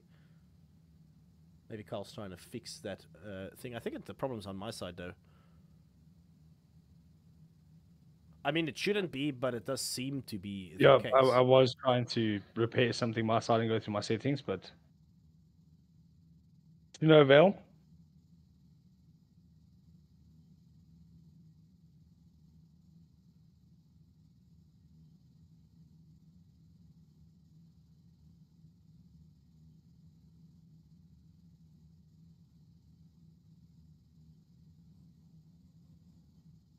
Can you see if the timer is running down now on your side, Kyle? No, sir. All right. It is now. Yeah, that's because I clicked off screen. But as soon as I go to the game, it does nothing. So one day, if we can just do this, hold on. Let's just change one set. I'm gonna try something. Maybe we're lucky. Maybe not.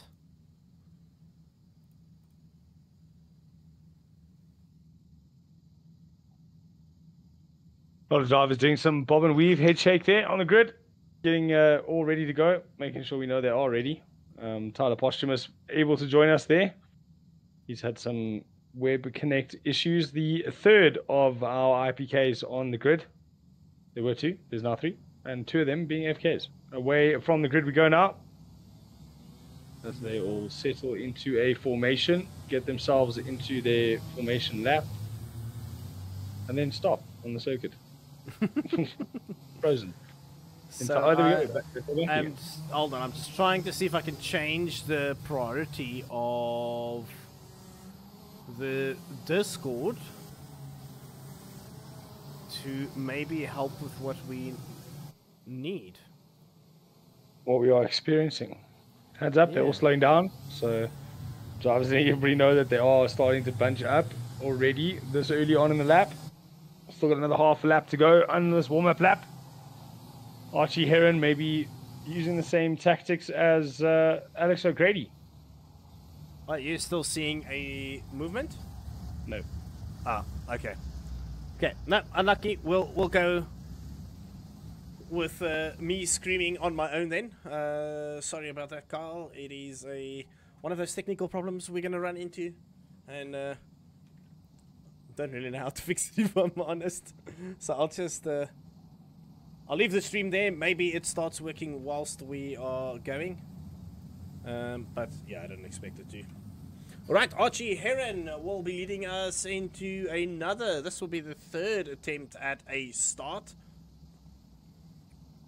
Everybody got their final bits of weaving out of the way. Now hopefully all of them start slowing down. Into the tram lines we go. Already a little bit of a nudge from the back there. Right, that's lights out and away we go. This time around we got a good start going. Tucking behind is Stay Stevens, I believe. Archie Heron getting a better start than Nudge. That for sure. Nudge going sideways and got yoinked off the track there.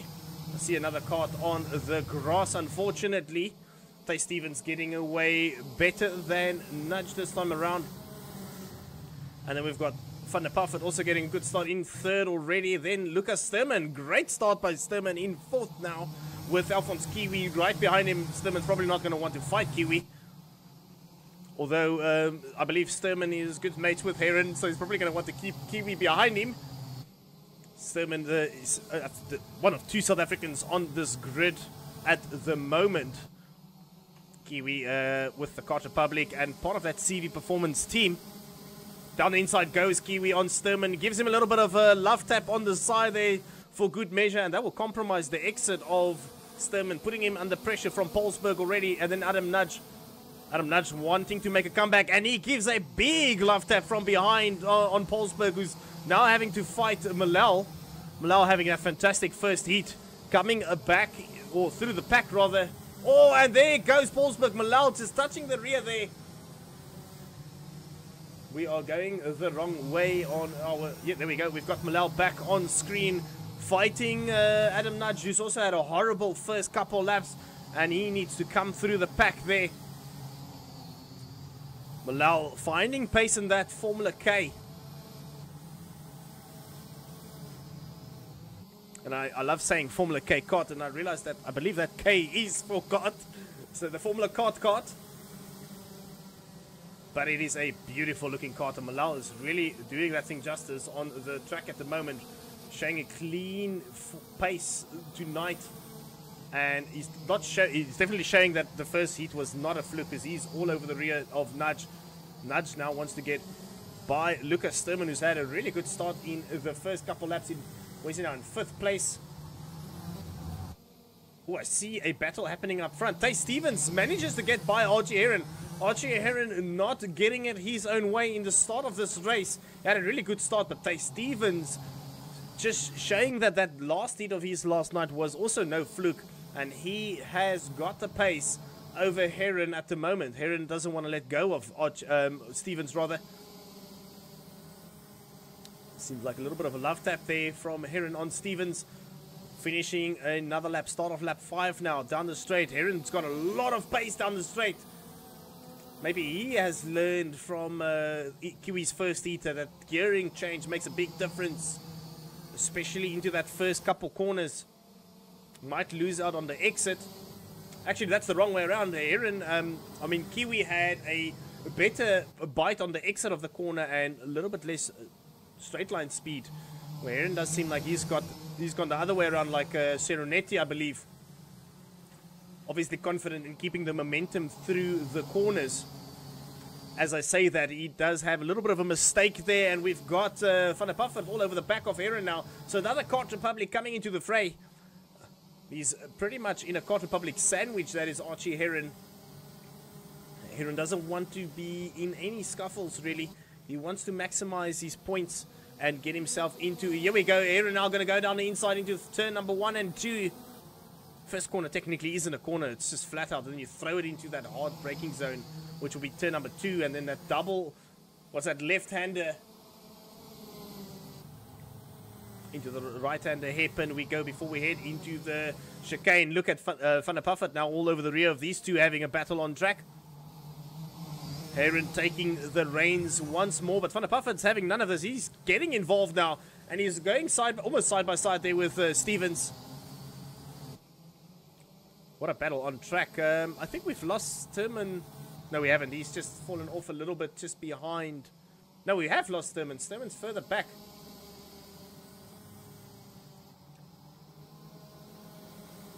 Let's just see what's happening. Van der Puffert also falling off just a little bit. Stevens in that toe now. Is he gonna? No, he's not gonna say anything through. I just want to see what's happened further back. Alphonse Kiwi, a lonely race at the moment in 4th place. Milal has moved up quite a lot. And then Lucas Sturman is currently in 6th place.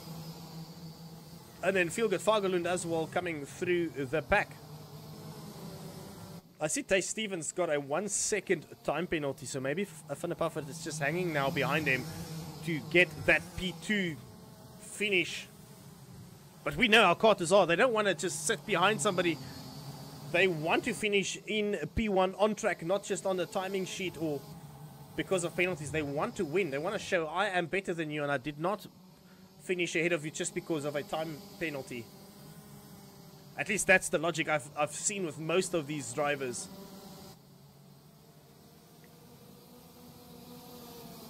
Wow, Stevens has got a lot of straight line speed. He's all over the back of Heron on that start-finish straight. And then Heron seems to have a little bit more bite compared to Stevens out of the corners at the moment.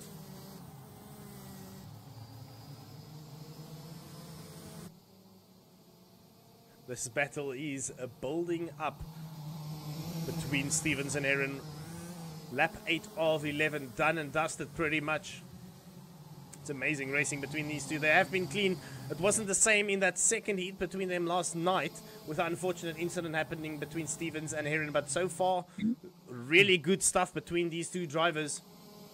Well, Shan, I've managed to get myself onto KOP and I'm watching the same thing you are as we watch Heron and Stevens go at it. Hammer and tongs, 112 k's an hour down this main straight, 120 into turn 1. But I'm having a look at the timing screen. Tay Stevens, although second on the road, it has sorted itself out. Sorry, when I did last look, it was Mika who was up into that second place. So obviously that rectified itself there. Yeah, we've got Stevens with that 1 second penalty. Van der Puffert fell away from them a little bit, so he's outside of that 1 second gap now. Alphonse Kiwi catching, but not by much actually. Kiwi is just having a bit of a lonely race in P4 at the moment, and then further back, Milal having another good turn of pace in the second heat. There's big moving. If I went back to Lucas Sturman now, 246, big movement going on there. 3 drivers at each other's throats at the moment to try and fight over those last remaining positions. It seems to have settled itself down now as I say that though. Yeah, this time around, Fagerlund is in a OTK sandwich at the moment. Where we had Heron in a Czech Republic sandwich earlier. Heron did manage to sort himself out there, and he moved himself back up into P1. Van der Puffert is now under serious threat from Alphonse Kiwi, who wants to get at least a P3 by the end of this race. He's got 1.5 lap to go, though. Will he be able to do something about this? Stevens also on the rear of Heron now. Yeah, Alphonse Kiwi at his second attempt to better his first result. He walked away with a win and a not so good first heat. So this is where he needs the points. He needs as many as is possible to make sure that superheat start isn't too terrible. Hand up for some reason. Looking down the inside he goes. Almost like he was showing us the move. Put his hand up beforehand. Easily done. He's had to a little bit of struggle on the exit though. Oh, contact between the two of them. Just a little bit of rubbing his racing. 2 positions into turn 1. We've had Stevens moving himself up into P1. And here comes Aaron now down the inside. Immediately making his intent known there. And he sends it down the inside into the chicane. Stevens definitely wise enough to back out of that. Otherwise, that could have turned out very badly for him there. Yeah, the two of them learning the... oh, he's defensive. He's defensive early. Oh, he moves over. To me, that's 2 moves. He took a stab at the steering wheel from the outside. From the inside to the outside. But they're going to come across towards the last sector now. It's a double right-hander. Hopefully, he doesn't ruin the run. Because Stevens is looking to the outside. It's going to be a photo finish. Stevens looks like he got that. 1 second penalty, though. 0.987, so 1 second penalty. So Archie Heron defending with everything he could, but it wasn't necessary at the end of the day. Yeah. I don't know if these drivers know what the penalties are while they're on circuit. No, we'll see a pop-up. But one thing, like I said earlier, when you were trying to get back into Carrot P, is these drivers don't care about the penalties. They want to beat their rivals on track. They don't care. So Aaron could have just sat behind Stevens this whole race. He had no reason to even force the issue, but he wanted to beat him. So that time around, I think advantage Stevens, even though he had a penalty, he took that late cutback threw that car to the outside and had a lot more momentum with Heron defending. But yeah, Heron taking that heat. That is the final heat. We're going to be waiting for a bit now while we get the final results sorted. Yeah, well, basically, so Stevens actually did across the line take that. So it was a photo finish. And had he not had that 1 second penalty, I'm sure he's kicking himself. That would have been a heat win for Stevens. Alphonse Kiwi coming across in third place, which was exactly what he needed. You know, a couple of more places would have been nice. He would have liked to be on the top step. But with drivers like that in the field, it's not always easy. Yeah, that's for sure. So I think it's safe to say that we have O'Grady in P1 for that superheat, which will be tomorrow, which is essentially what we call a pre-final. So that superheat, O'Grady definitely takes P1, and then I honestly think Stevens is gonna be in P2 because he's had decent results, right? Or did he have one heat that was also horrible? No, as far as I remember, let's go back to our results here. He's only had good results. I don't remember him falling by the wayside in any way, shape, or form. I could be 100% wrong and speak under correction. It has happened before. I also see the race director said he's going to put a couple drivers in the interview. Oh, and here we go. He actually just threw them straight in here. Alphonse Kiwi, you are here. Can you unmute yourself? Let me know. I think you have to give permissions. The issue should have been resolved. Alphonse? Knock, knock. Okay, there's a couple drivers being thrown in here. Alphonse has sent me a message saying he is muted. All right, so give me 1 second. Let's see if I can... Oh, Alphonse is saying he's got push to talk. So just check if you can make use of that, Alphonse, and then we can... have a word. Yeah. No? Oh, there we go. Both of them unmuted now. So, Alphonse, we were obviously talking to you originally. We did, I am seeing green, but not hearing any voice. Yeah. There we go. There he is. All right. He's there. All right, Kyle, you go ahead. The first heat, not, you've had 2 heat wins, but one not so great. Tell us about the, start with the not so great. What happened there? From yesterday, I guess. Yes. In my opinion, it was a big collision with everyone bunching up and hitting each other, but sadly I was unlucky and stayed on the outside, which resulted going off and spinning, So hence your drop down the order there. But since then, though, you've turned it all around. Shannon and I have been debating that you've made some changes ratio-wise and on the setup. Are we right in saying that, or do you not want to give away too much information? Like, I haven't really changed that much, but I used the right setup during the races compared to the one I used in quali. So.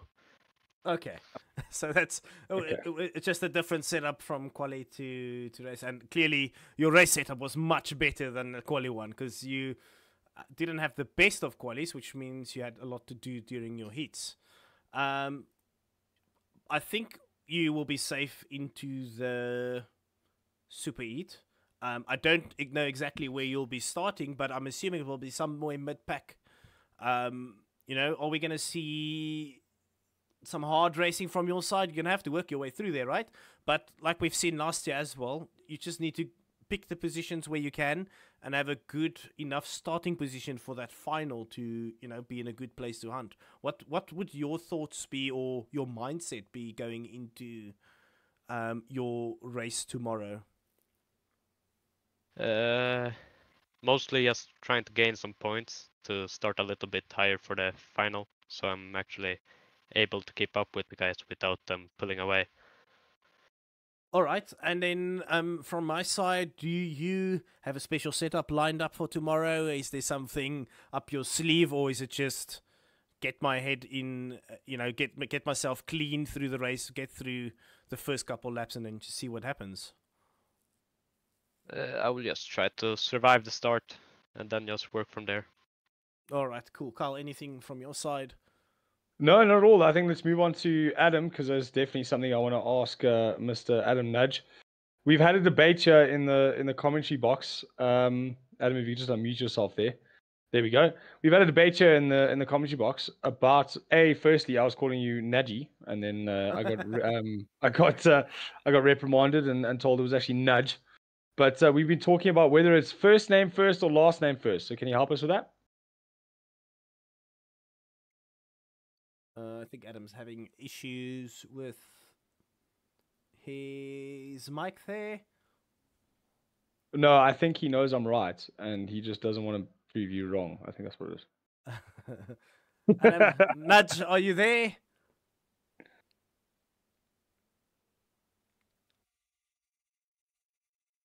No. Shall we pull maybe? Oh, Adam is sending me a message. Direct message. Just waiting on. He's saying, please drag me again, but he's in, yeah. Let's just try that again. Hold on, let me just pull him out and pull him back in. Are you nudging him around? Maybe if I can find his name on this list. There we go. Let's see. All right. Can It is now working. Yes, we got you. Yeah, there we go. Adam Nudge. Hello, guys. Hello. Kyle was asking. We're having a little bit of a debate on how your names work in Hungary. Is it your surname first and then your name, or your name then your surname? It's my name and my surname, and my surname after that. Yeah. It's called Nagy in Hungary, not Nagy. It's pretty difficult because the Hungarian language is also a bit difficult. So yeah, it's Nagy. Nudge. Okay. Well, I'll make sure to try and maintain that.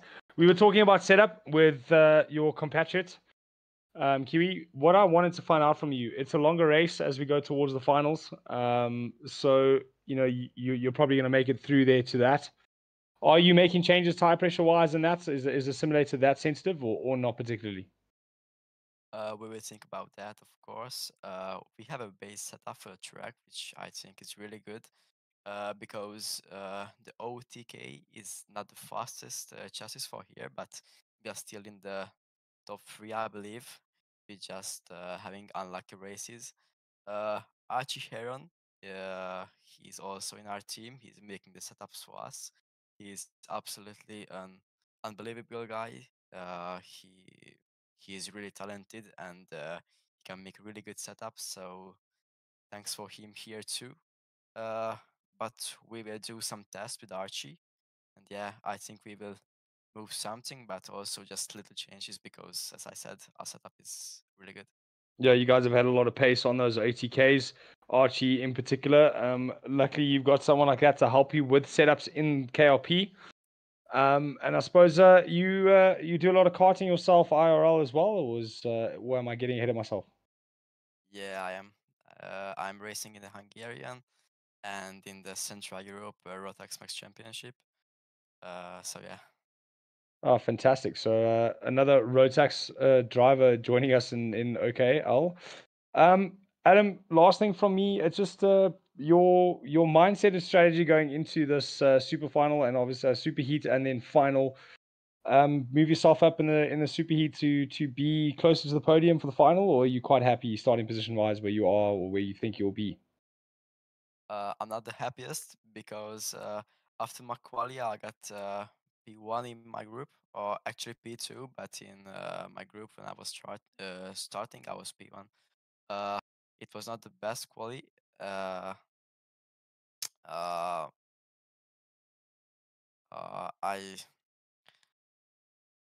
got sent out all 3 heats, so I'm actually a few positions behind where I would find myself.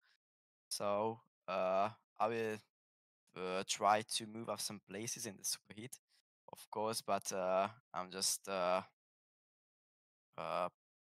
more focused to not get taken out in the start and just try to finish in the top 5 maybe, so I could have a good position for the final, and in the final it's all or nothing.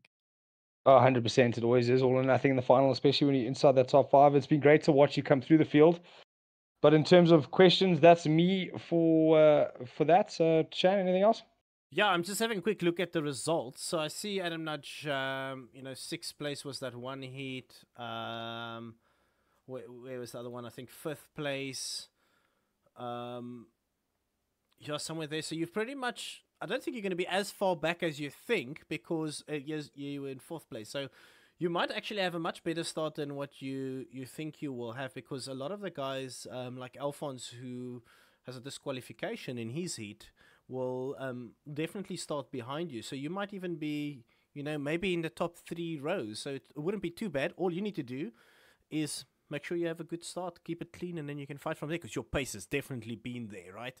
So, from my side, Adam, good luck for tomorrow, because I'm fairly certain you are going straight through to the super heat. So good luck, rest well, and then we can't wait to see you in action in that OTK tomorrow. Thank you really much. Right, thanks. Bye. Right, I'm gonna drag another driver in, which will be a South African friend of ours, Lucas Sturman.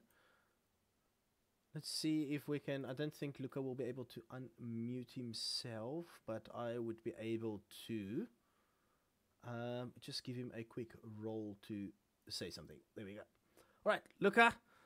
Hello. Yeah. How's it? Welcome back. So another OTK driver we've got in here. Luca will be one of the sim racing only drivers, so Luca will probably have a much different mindset going into the races. Talk us through your heats. You obviously haven't had it all your way, but you've managed to have decent results. Yeah, it's been quite chaos, especially with the turn 1. Yeah, I think my quali went all right. I've just been playing it quite safe, banking. Like Carl said in the stream, trying to at least finish top 10 in all 3 heats. So I banked 2 7s and a 9th. Technically got a 4th in my second heat last night, but unfortunately I got a 5th place penalty for a bump. Unlucky. Yeah, but that's how it goes. But I can't complain. I know that there are a lot of guys, top runners, have also had bad luck, have been taken out. So yeah, I think it's been going alright. I think this now 3rd heat was quite close. I felt a lot better today than last night in terms of the setup and driving. So yeah, hopefully I can be somewhere in the mix for the top 10. But yeah, the racing's been good. There's some really good drivers here, and it's been hard racing. Yeah, you mentioned hard drivers. Just explain to us it seems the level is very high. A lot of the drivers are from sim teams. You've got 3 or 4 drivers sharing setups amongst themselves. Luca, are you able to get setups from these guys, or is it just something that you're kind of working through on your own? To be honest, I've been someone did assist me with the setup. So yeah, I've been always getting advice from some of the more experienced guys with KRP, because obviously I don't know much about in terms of karting. My brother raced a lot of karting, and I always used to watch him. But in terms of setup, I don't have much knowledge, so I've always have to be relying on more on some of the more experienced guys. Yeah. When you say experience, is that guys more in KLP or guys more, sort of real world guys down there in Cape Town, Kalani, having some of the better chassis tuners, from around the country, or are you working more with the guys that are obviously well versed in KLP? I'd say more in KRP, yeah. I think there's some guys that are really have very good knowledge with the game in terms of setups. So yeah, I'd say mainly the international guys. Well, fantastic. It's been so nice to have another South African in the top 10, though, and doing as well as you have. So we are definitely wishing you all the best from our side.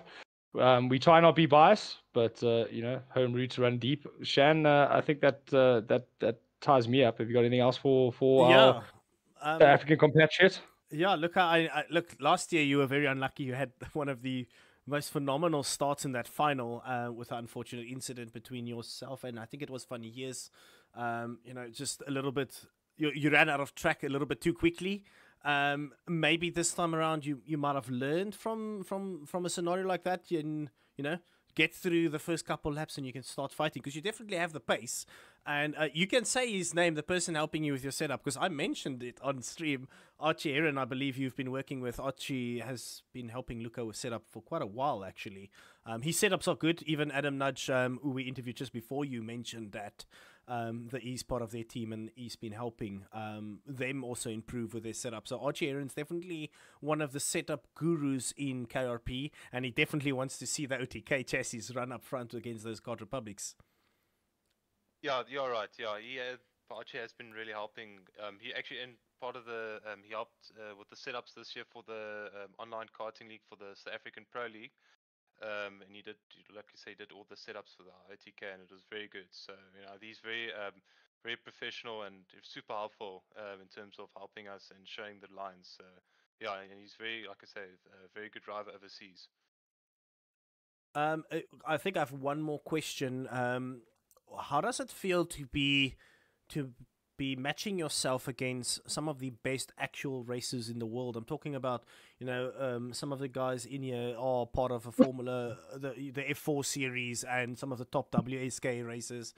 How does it feel to first of all get onto a grid with these guys, knowing that you're only a sim racer, and you know, what's your mentality going up against them? Yeah, you know, like I said, you know, it's like I say, it's very, it's always nice to race against the top guys. But like I say, in a sim, you know, if you put in the hours and the practice, you know, you can, you know, be with the top runners with the right setup. You know, obviously I've been playing the game now for almost 3 years, and I've always been improving each year. So you know, like I say, the more practice you put in, and you can see that you can closing in the gap and, you know, running with the top runners. Yeah, look, and you know, you are the champion out of the South African online karting league setup, so obviously there's a lot of hope put onto your shoulders and probably added pressure with that. But you know, good luck for tomorrow. I believe you'll be going straight into that super heat, so good luck. You know, as a South African, obviously I am going to be cheering for you in the back of my mind, but first and foremost, I hope everybody puts on a good show. So yeah, again, good luck, and we'll see you tomorrow. Thank you, and well done with the commentary, and thank you for all the effort you guys put in, you and Carl and Scotty as well, and all the rest of the admins as well. Thank you so much, Luca. Thank you, Luca, and always absolute pleasure to do these sorts of gigs for you guys and be able to do something a little bit outside of the wheelhouse. But then again, commentary is still very new to me. But it's always nice to gain experience, Shan, making sure I get the added experience and keep me in practice. It's something you have to consistently work at. It is an art form, and I have been fortunate enough to have some great teachers, Greg Maloney and the rest, that have obviously been involved with me doing my guest gigs. Henry Baudet as well, me under his wing and putting me on the stage like he did. So it's always good to get the practice in, and it's nice to practice online, especially with someone helping out like Shan doing the production as well. The original conversation between you and I was, could you help with production? And my original answer was definitely not. I don't know how, Shan, you're able to multitask in such a way, although I am getting a bit of a taste of it, having to watch via KRP. Yeah, it is quite a lot of work. If I'm honest, it's definitely a skill I had to quickly learn. You know, it's not something that you just do overnight. It takes some time, but I have been doing this for quite a while, so it does help. But it also makes life much easier if there's actually somebody else talking with me. So thank you. Let's quickly run a ad for our friends over at Sports Live. We'll be doing a couple short clips. You'll see half of your screen all of a sudden pop up because they have a phone application that we might be using or will most likely be using in OKL going forward as of 2025. So just bear with us for a minute, and then we're going to take a small break while we wait for our stewards to sort out the final results and get all the drivers for the LCQ online, which will be hopefully in the next 10 minutes. Thank you so much.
Okay, everybody, we are back.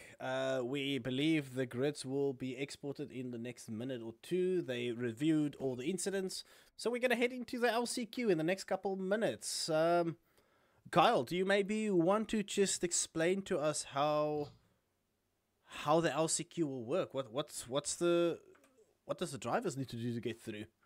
Well, they got to get into the top 6, basically. So all the drivers that didn't make it through into the super heat based on the points accumulated throughout the heat races, they then go into what we call the LCQ, which was better known as the repecharge.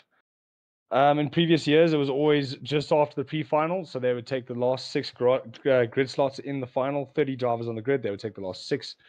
In any of the other IRLs where repecharges and LCQs were used. But a little bit different here. We're going to do the LCQ, and those 6 drivers will take up the last 6 slots on the grid for the superheat. So they'll still have a second chance to move themselves further up the grid for the final.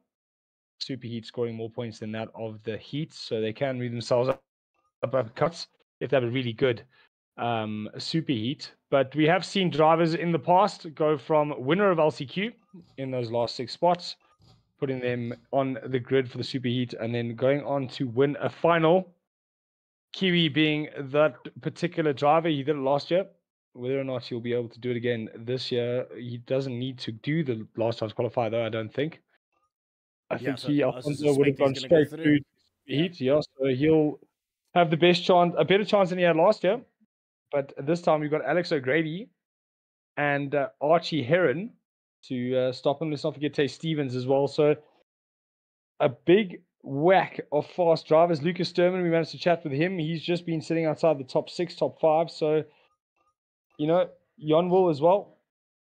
Driver that has also been inside the top 4 or 5 most of the day. I keep trying to say weekend, but we keep forgetting it's a weeknight. So this past couple of days, he's been up there. So there's a lot of drivers that are in with a shot.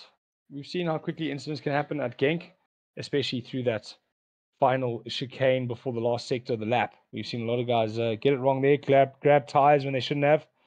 And also, you know, there's always a chance of what we like to call now in OKL a mechanical issue. Yeah. More of a server problem or a internet connection issue, but we call it a server issue. Not a server issue. LCQ grid up.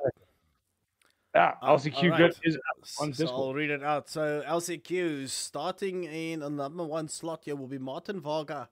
Then Alice Beatty, Lucas Antonsen, Adam Uas, Frederick Walt, Harry Freeman, Ben Lee in 7th place, Jack Pullen in 8th, Oscar Uberg.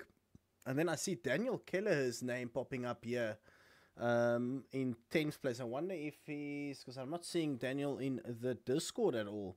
Then Niels Lagerström in 11th place, Oscar Paulsberg in 12th, Ruben Victor will be coming in 13th place, Jake Fluid in 14th.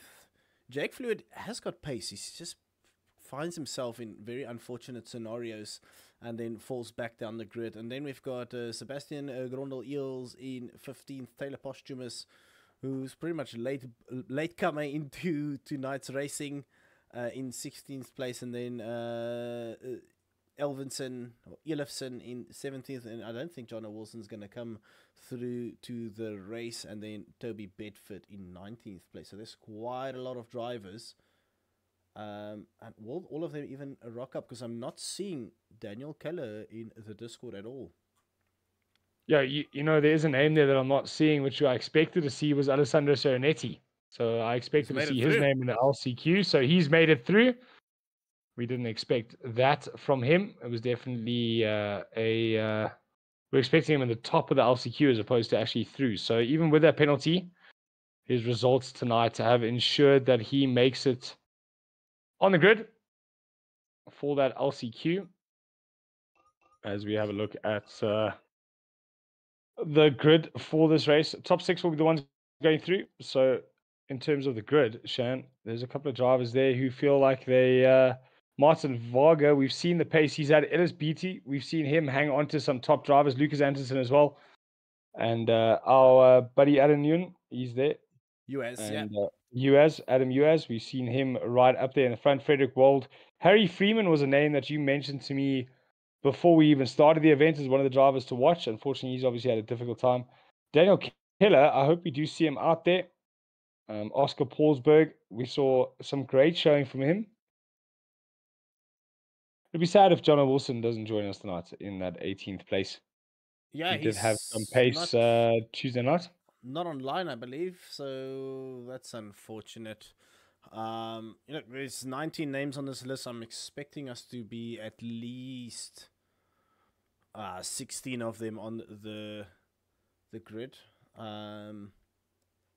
Yeah, only 6 of them can go through. I see Taylor Posthumous asking here in the chat, if we don't get top 6, are we not allowed to race tomorrow? Yes, that's 100% correct, because tomorrow is the finals. So the 6 guys coming from this LCQ joins the 18 that has already qualified for the superheat.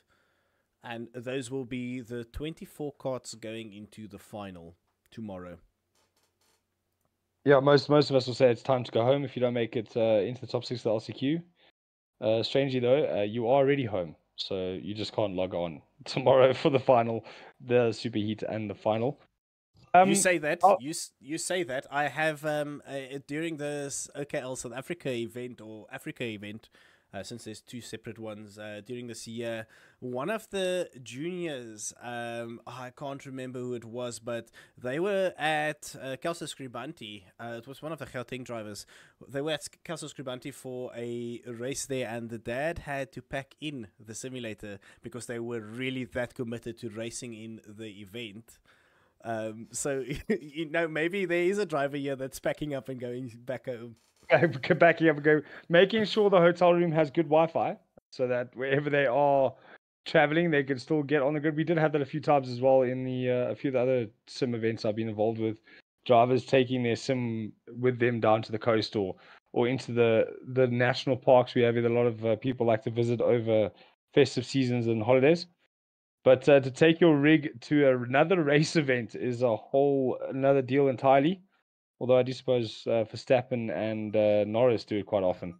I think Verstappen actually reprimanded now for sim racing the evening of a Grand Prix. Well, I mean, they say reprimanded. He did nothing wrong.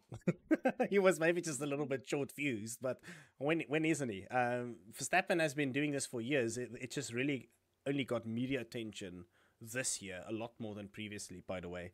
Because Verstappen has always been doing a part of that team red line, and always been part of the sim racing. So yeah, maybe it's because the heat got really, really on this year with the title. And he was actually being chased. Yeah, I think that might have shown a bit of frustration. But sim racing definitely took off during COVID. We were all stuck at home. We couldn't get on track. So some great initiatives were brought forward by a lot of the guys that are involved in sim racing to keep all the actual drivers racing. We saw international series like F1, like V8 supercars, and the likes NASCAR, IndyCar, all doing sim versions of their race leagues with actual drivers. I remember chatting to David Perrell about him coaching a certain Charles Leclerc for Ferrari in the sim world. So practice makes perfect in any form of motorsports, including sim racing. So I'm sure a lot of these drivers, like we've said, have put hours behind their skill. And I'm sure even after tonight, after the LCQ, there will still be drivers kicking around and making sure they get some additional laps in, be it on a Genk or another circuit, and just getting themselves their eye in to make sure tomorrow night, after they get back to it as they do in their day job or studies or at school, they can be ready come 6 o'clock to jump on and give us all a show. I think starting off at 6 tomorrow night, Chan. Yes, tomorrow night we are starting with our juniors at 6 o'clock South African time, that is. So that would be 4 o'clock for the British drivers, and for most of the European drivers, that will be at 5 o'clock. Just talking about, getting your seat time in the sim. One thing I always tell the people that, makes use of KRP as a training tool, nothing ever substitutes the real thing. Going to a track, experiencing, feeling all the bumps and details coming through the seat instead of your steering wheel, that you can't substitute that. But things you can learn in a simulator will be, how to drive a track, normal lines around a track, getting your finding your way around the track. So a lot of the South African guys going internationally, they will get into the sim. You know, when they get to the track, at least they know what to do. Well, I was 110% one of those for both Valencia and Bahrain last year when we competed at the T4 Nations and the Rotax Grand Finals in Bahrain. I spent a lot of time on KLP, just doing the circuit, doing laps on the circuit. The T4 Nations or Tillotson has their own affiliation with KartSim and the program that they use, which I think is, I can't remember the name of the program they use, but I spent a lot of time on KLP for Bahrain, and arriving on Bahrain, the lines were very much already in my head. It wasn't a case of having to learn a circuit in the first session. I was able to just go out there and just refine what I need to do in the DD2. And it does make a massive difference. Luke Hill, one of the drivers we took to the Rock Super Final, in fact, said to me before we got there, no need to walk the track, and went out and went third quickest in his first practice session. So it definitely does help. Yeah, that's for sure. And also another skill you can definitely hone in on in a sim is your racecraft. You know, potential passing opportunities where you would most likely send it. I know karters don't really care what the corner looks like; they'll send it regardless. But there's definitely a lot of things that you can learn in the sim. Of course, like I said, there's no substitute for being at the real thing, but the closest alternative is getting into the sim. I mean, for me personally, I love experiencing tracks that I would never be able, I say never, you know, I guess never say never, that I won't necessarily be able to experience in real life, like Sano, as an example. A lot of the South Africans, after we released Sano in OKL, a matter of fact, a lot of people around the world, when we released Sano, we had so many people sign up globally to get their Rotax practice in, you know, so that when they get to the track, they have a great understanding. And you know what, Scotty, who's our race director, we're not on the track yet. He works at Sano quite a lot with, Monster K. And he said, dude, he got these drivers in and they were very impressed with what they've experienced. He was very impressed with what he experienced, the track, the feel of it. The bumps, the details. So, you know, good data can go a long way, and it will help a lot of these drivers, upskill themselves in many different ways. Yeah, with K2 Academy now and focusing more on the coaching and the driver training that I'll be doing next season with the 4 drivers that we're running. The sim is definitely something I'll be using a lot more of, just because of travel time, kids' schedules, trying to get them all out of school at the same time to a particular circuit, for instance, Kalani, the ones we travel to that we can't get to all the time, and even just a refresh at Swakops on a Thursday afternoon before we go to a race weekend is definitely worth its while. And all those drivers with sims, it is quite a nice tool to use if used properly. Yeah, that's for sure. And whilst we're talking about all the sim work, we are now in our 5-minute warm-up session. So these guys will be able to hone in that last little bit of detail to secure themselves a top 6 spot and the latter part of the starting grid for that super heat, or the finals rather, tomorrow. Look, who do we have on? We've got 14 carts that made it onto the grid. Half of them basically will disappear and will no longer take part in the event. So we've got Pullen, Grono Eels, Bentley, BT, Fluid, Posthumous, Varga, Victor Antonsen, Wold, Lagerström, Freeman, Oberg, US, and Paulsberg. Who do we have going back into the pits? There we have a driver. That is Martin Varga. No, Fluid's gone back into the pits there. Fluid's just parked it. We're currently following. I mean, maybe you loaded the wrong setup. And just so you know, the rules is if you flip your cart or you just park on the track and you go back to pits during your warm-up, that's the end of your warm-up session. You will not be allowed to do another lap. So the guys have to drive their carts back in, quickly change their setup, and then go out again. We've got 2 energies this time around on track. Both Oscars. Oscar 1 and Oscar 2. Yeah. I wonder if Oscar Mike will join us. Terrible dad joke, Carl. I'll stick to calling the action on track. I'll keep the jokes to myself this next time. I don't know. Niels We've got Lagerstrom. two dads here. We've got two dads here, so we can both be entertained by some dad jokes. There's no problem. We are certified. Oh, Bruce. Ooh, I need to call him Ben Bruce Lee. Lee there. Ben Lee.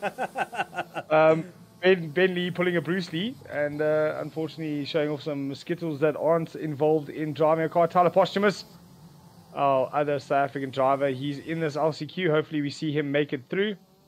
Looking flashy in that new 2025 FK livery and suit. An FK driver back home with Ice Motorsports. One thing I can say, Hey?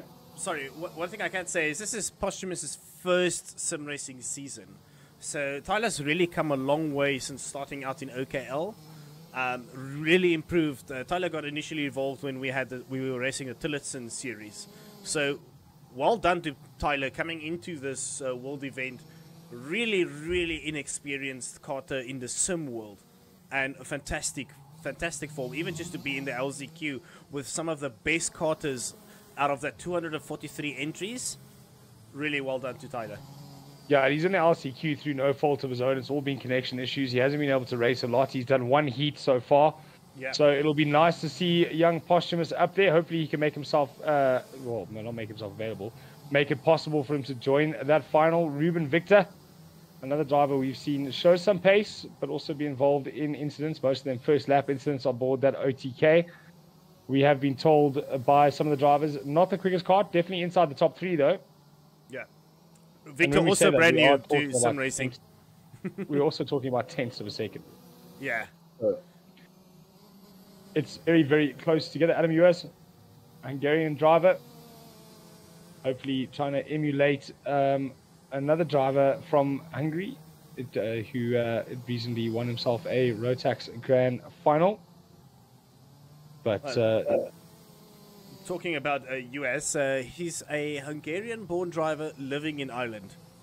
Hungarian-born driver living in Ireland. Okay, there we go. Yeah, Right. he's currently he's based in Ireland at the moment. I think for the last couple of years. I've been dealing with US Varga and Nudge for I think the last year and a half in KRP, so I know quite a lot about them. And we helped them get their local track Keshkomet into OKL, which they've had some really fun races on. Very fun track to be driving on. Well, Shan, outside of the World Series that we are watching, or the World Final that we are watching at the moment, the OKL World Final, which we will obviously be doing at the end of every year. The other races that we can expect from the OKL League going forward into the 2025 season, anything you've got planned, set up, ready to go? Big season planned for the 2025 year. So we've got our standard OKL South Africa coming up. There will be 10 races in total in that series, 5 divisional, 5 pro league. That is obviously fully accredited by Motorsport South Africa. So we're, I think, the only karting setup in Kart Racing Pro that is recognized by a motorsports association. And then we've got OKL Africa running 4 rounds, I believe, of that, or 5. We've got our OKL Europe coming again, another 5 rounds of that, I think it's 4 rounds rather. That's the end of our warm-up. And then we have something brand new that we are going to introduce into the next year, which will be OKL WSK. So we are going to try and simulate the WSK series in some way, because we can't do all of the races. They've got quite a big calendar, but I think we're doing. Yeah, I think emulate would be the correct term there. Yeah, so we're gonna do, I think, 5 or 6 races from their calendar. One of them would be Sano, one of them would be Genk, one of them will be, we're gonna build Cremona and Frankfurt. Those tracks are coming to KRP. We promise you that, because obviously we want to do the whole of Europe. When I say whole of Europe, probably take us 20 years, because Italy alone's got over 30 tracks. So it's quite a lot of work to be done. But yeah, that's, I think, 23 races in total next year for OKL. All of them will be running on a Tuesday. No more splitting it between Wednesdays and Tuesdays, and then sometimes we have double headers. It's just too much. We'll only be dedicating Tuesdays to OKL. All those league races need to fall in on a Tuesday. I suppose you'll have multiple events running on the same day. Nope. They have all been split across the year. There's no duplicate events. It will only be either OKL South Africa, OKL Africa, OKL Europe, or the WSK series. The OKL South Africa and Africa, that is for African-based entries only. The OKL Europe is generally speaking for European-based entries only. But the WSK will essentially be a open to the world series, which will be making it very fun. And then obviously the entire November, as of this year, next year, the same story will have another OKL World Championship. So that wasn't even included on the calendar as of yet. So that will be another set of race weeks coming along. And also worth noting, the World Championship, as far as I'm concerned, will always be a completely free event. So if you don't necessarily have the funds to pay your monthly subscription to OKL, you can wait until the end of the year and enjoy an absolute awesome month of karting, proudly brought to you by OKL. Absolutely fantastic. Any leagues that will be running as well, to keep us at bay over the January period, or 100% not. 100% not. Not Chad by needs me. a break. Leave me alone. Don't Yeah. talk to me. Yeah, so no, I mean, what we will probably do is, while we wait for all these carts to go to the track, what we will probably do is we'll have our OKL ranked races, so any OKL members can join. There will be certain nights we dedicate. It is a fully automated system starting from 6 o'clock South African time. Every half an hour a server boots up. The boys will get a random track. They just join, they race, they log off, jump onto the next one, race, log off. That's a super fun thing that we've built, a fully automated ranking system. That will probably run over December, but I myself will probably not keep an eye on it at all, because I'll be going away for once. I need a break so I can come back January, Fresh, rejuvenated, and ready to run more yes, top-notch OKL sim racing series. But a lot of interest coming out of it, which is good. I'm start using it for the tool that it really is. Hopefully we see more South African drivers using it. Drivers who don't really have the budget to stay in mainstream karting, and those that just wanted to get an extra bit of seat time when they're at home with a bit of downtime. yeah. Drivers Look, now starting to line up. OKL has always been a tool to first and foremost bring karting to anybody that can't necessarily afford it. Of course, first prizes, we get all the karters on there. Oop, there we get a disqualification. That will be reset. So first prizes, we get all the karters because that's your easiest target, right? Everybody that does karting will get involved, at least if they've got a simulator, because it's a very cheap tool for them to do. I mean, just as well as I do, going to a track like Calcio Scribanti, which has got a super abrasive surface. You run through multiple sets on a weekend, and tires are expensive, and Paints are expensive, sprockets are expensive, coaches are expensive, trailers to the track are expensive, fuel is expensive, engine rebuilds is expensive, sweating in your helmet for far too long and making it smell funny, not so expensive, but just uncomfortable.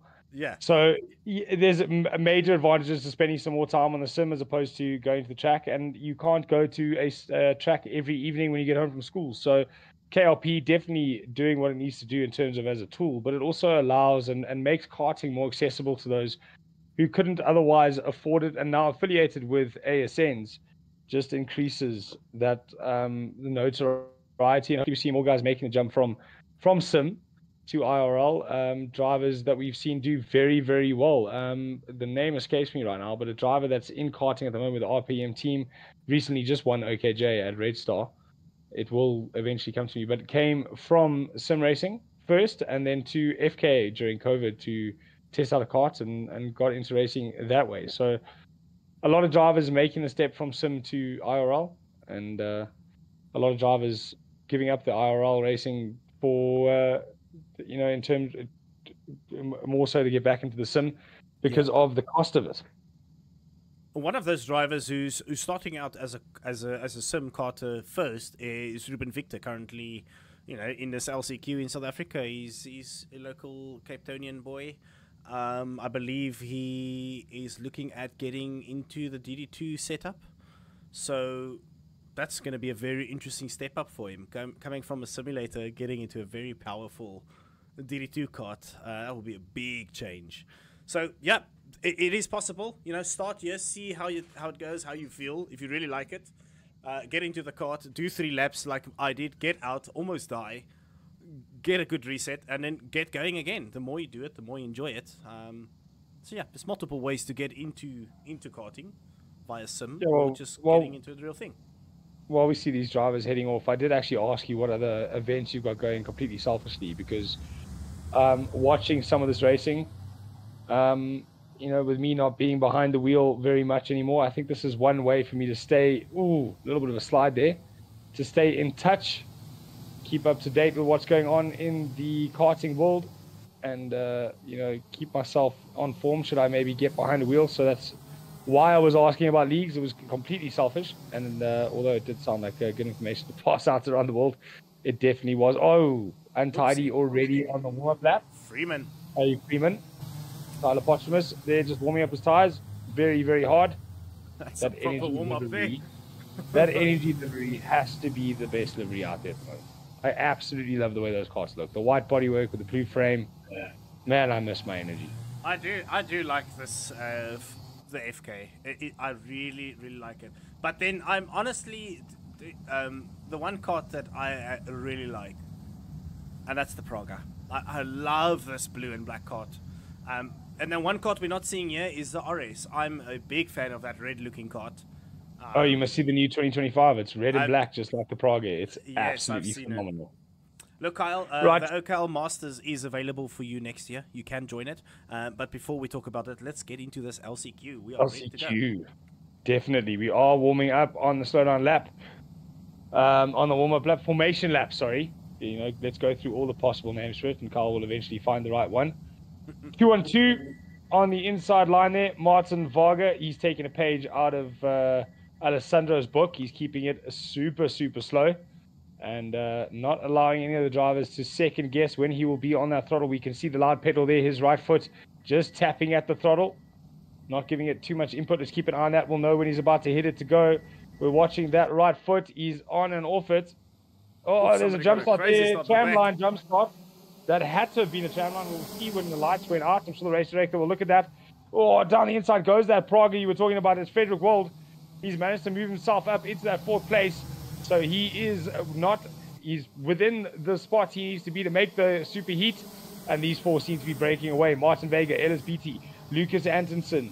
And it looks... Oh, there goes Varga. No. So Varga, unfortunately, exiting stage right there. I wonder if that was because of contact from Lucas Anderson, yeah, or would what? have been. Maybe a bit of a net lag, but it looked like a massive shunt. I don't know whether Lucas Anderson just didn't lift just before he pushed it, but that's put him into the lead, and it's also helped that Harry Freeman, who was outside that 6th spot, he's now up into 6th. There's a big gap though between these 3 and the next chasing group. Just having a look at the map, it looks like our top 6 might have gotten away. 1, 2, 3, 4, 5. Yeah, top 6. There's 7 in this group. So maybe we should be looking at the battle for 6th and 7th. Yeah, There it is. this is the last Paulsberg slot. And Paulsberg's got Nils Lagerström. So Paulsberg at the moment in the final qualification slot in that 6th place aboard his energy, hoping to keep himself there. And he's being chased hard by Nils Lagerström. And only 6 laps, by the way. Only 6 laps. So we're 3 in, 4 in if you include the warm-up lap, basically. And, oh, we've got a nose cone. That's from another energy, so that must be the other Oscar. Oh, Paulsberg's Oberg. got... Paulsberg is in the Oberg. current... No, but Paulsberg is currently in 6th place. But that looks like a With- drop time nose. Yeah. Here comes Adam Uez. He's gonna... Oh, he got back ahead of Paulsberg there, so Uez had a bit of a moment. So Adam Uez now with time penalties down to 8th, so he's out of it. But Oscar Paulsberg, 5-place penalty. That brings Niels Lagerström into the top 6. As these two, Adam Uez and Oscar Paulsberg, still going at it hammer and tongs. Adam back into the front of it. Oscar Paulsberg, long sweeping wide line to get that inside move. He's gotten it done. He slows it down on the apex, and in the same vein, slows down Adam Uez. So Adam now with a 3-car length gap between himself and Pearl Paulsberg, and falling into the clutches of Niels Lagerström. Whether or not Niels will have the pace to catch him, but Niels basically keeping that final top 6 slot because of the drop-down nose cone penalty of Oscar Paulsberg. I'm gonna be a conspiracy theorist right now. I think US has a time penalty. Martin Varga is just behind him, or 2 places behind him. Will he slow these guys back into his countrymen to help him get into the... On the inside, no, goes Neil. No, US must be on the wrong setup. He can't be that not slow. working for that card. Yeah. So either he's loaded into the server with the incorrect setup and now is having a torrid time of things, trying to keep that card inside the top 6. He's got a time penalty as well. So now down in 10th place, he's even behind Martin Varga. Up front though, Lucas Anderson, Ellis BT, and Frederick Wold in the top 3, being chased down now by Ben Lee. Frederick Wold making a mistake on the exit there. Ellis Betty able to move back across without defending. So these 3 haven't quite started icing yet. 5 of 7. They're going to start their penultimate lap now. Into the double right-hander they go. Lucas Anderson easily onto the apex. And next apex touch, he's got a good run down the straight. But let's see what the slipstream does. Ellis Betty going to the outside. Lucas Anderson defending early on. But you're able to do that in that corner. You can open it back up after the defense. But we have seen drivers slip it in sneakily on the inside as the driver in front opens looking for that second apex. Fighting here would be very risky. Yeah, but saying that though, they have quite a big gap over where, I don't see these drivers moving too much. Lucas Anderson is... there we go, BT running wide. Ooh. So BT running wide, that allows Frederick Wall through. Ben Lee, Bruce Lee, just behind him. He's going to be looking for a way down the inside. Another mistake from Ellis Betty. That's allowed Ben Lee to have a look, but he's not close enough just yet. Not a hard enough braking point through that right-hander to get a move done. They leap left past the pit entry and onto the double right to start the final lap. As for the top 6, though, it's Oscar Paulsberg well in it. He's got a 3-second gap. So basically, it's just this race for top honors and LCQ. But remember, just because you've made it in, you also want to start as high up as possible. So Ellis Betty was second on the road. He's now down to 3rd. Ben Lee looking for a way past. But it's Frederick Wold that is looking very racy behind Lucas Anderson. But a do-or-dive move now would be incredibly silly. A long look over his shoulder. Looks to see where Ellis is. He knows he's got breathing room. Although Betty very good through that final chicane as they join the last sector. Through the left-hand head, and they go. Here comes Ben Lee on Ellis Betty. He's going to look down the inside. He's not close enough yet. They're going to think left and then into the final sector. And it looks like this is what the order is going to be as they cross the line for the LCQ. Frederick Wold will come across second. It's the winner, Lucas Anderson. Just behind that, Ellis Betty and Ben nose Lee. cones, by the way. Gondel's fine, but Paulsberg, he will definitely not have a 5-second gap. So Fluid behind him will probably sneak. Fluid's also got time penalties. Everybody's got time penalties behind him. Ooh, those last couple positions are definitely not secured. That's for sure, Kyle. I've seen nose cone penalty and time penalties popping up on the screen. So Nose cone is 5 seconds or 5 places? 5 seconds, I believe, according to our rulebook. So 5-second penalty. It was 6 to 10. So 10 seconds. That's 4. So Fluid might be the one making it through in the LCQ. We'll have to wait and see what that is after the results are published. But we expected some shakeups, and we definitely saw them. One of those drivers that was forced off the circuit there, Shan, I don't think is going to be too happy. That's Vargas. Yeah, Martin Varga definitely unlucky in the finish there, or throughout the race. Yeah, that's very unfortunate for Varga. But listen, LCQ, that is one of those things, it's not a place you want to be at. Definitely not where you want to be.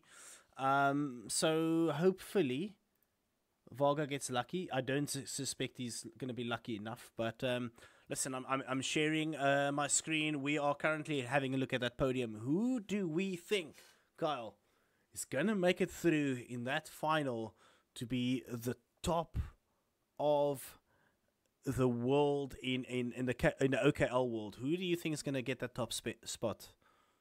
Alex O'Grady, to me, has definitely been the most consistent, the cleanest, and definitely the one with the pace at the moment.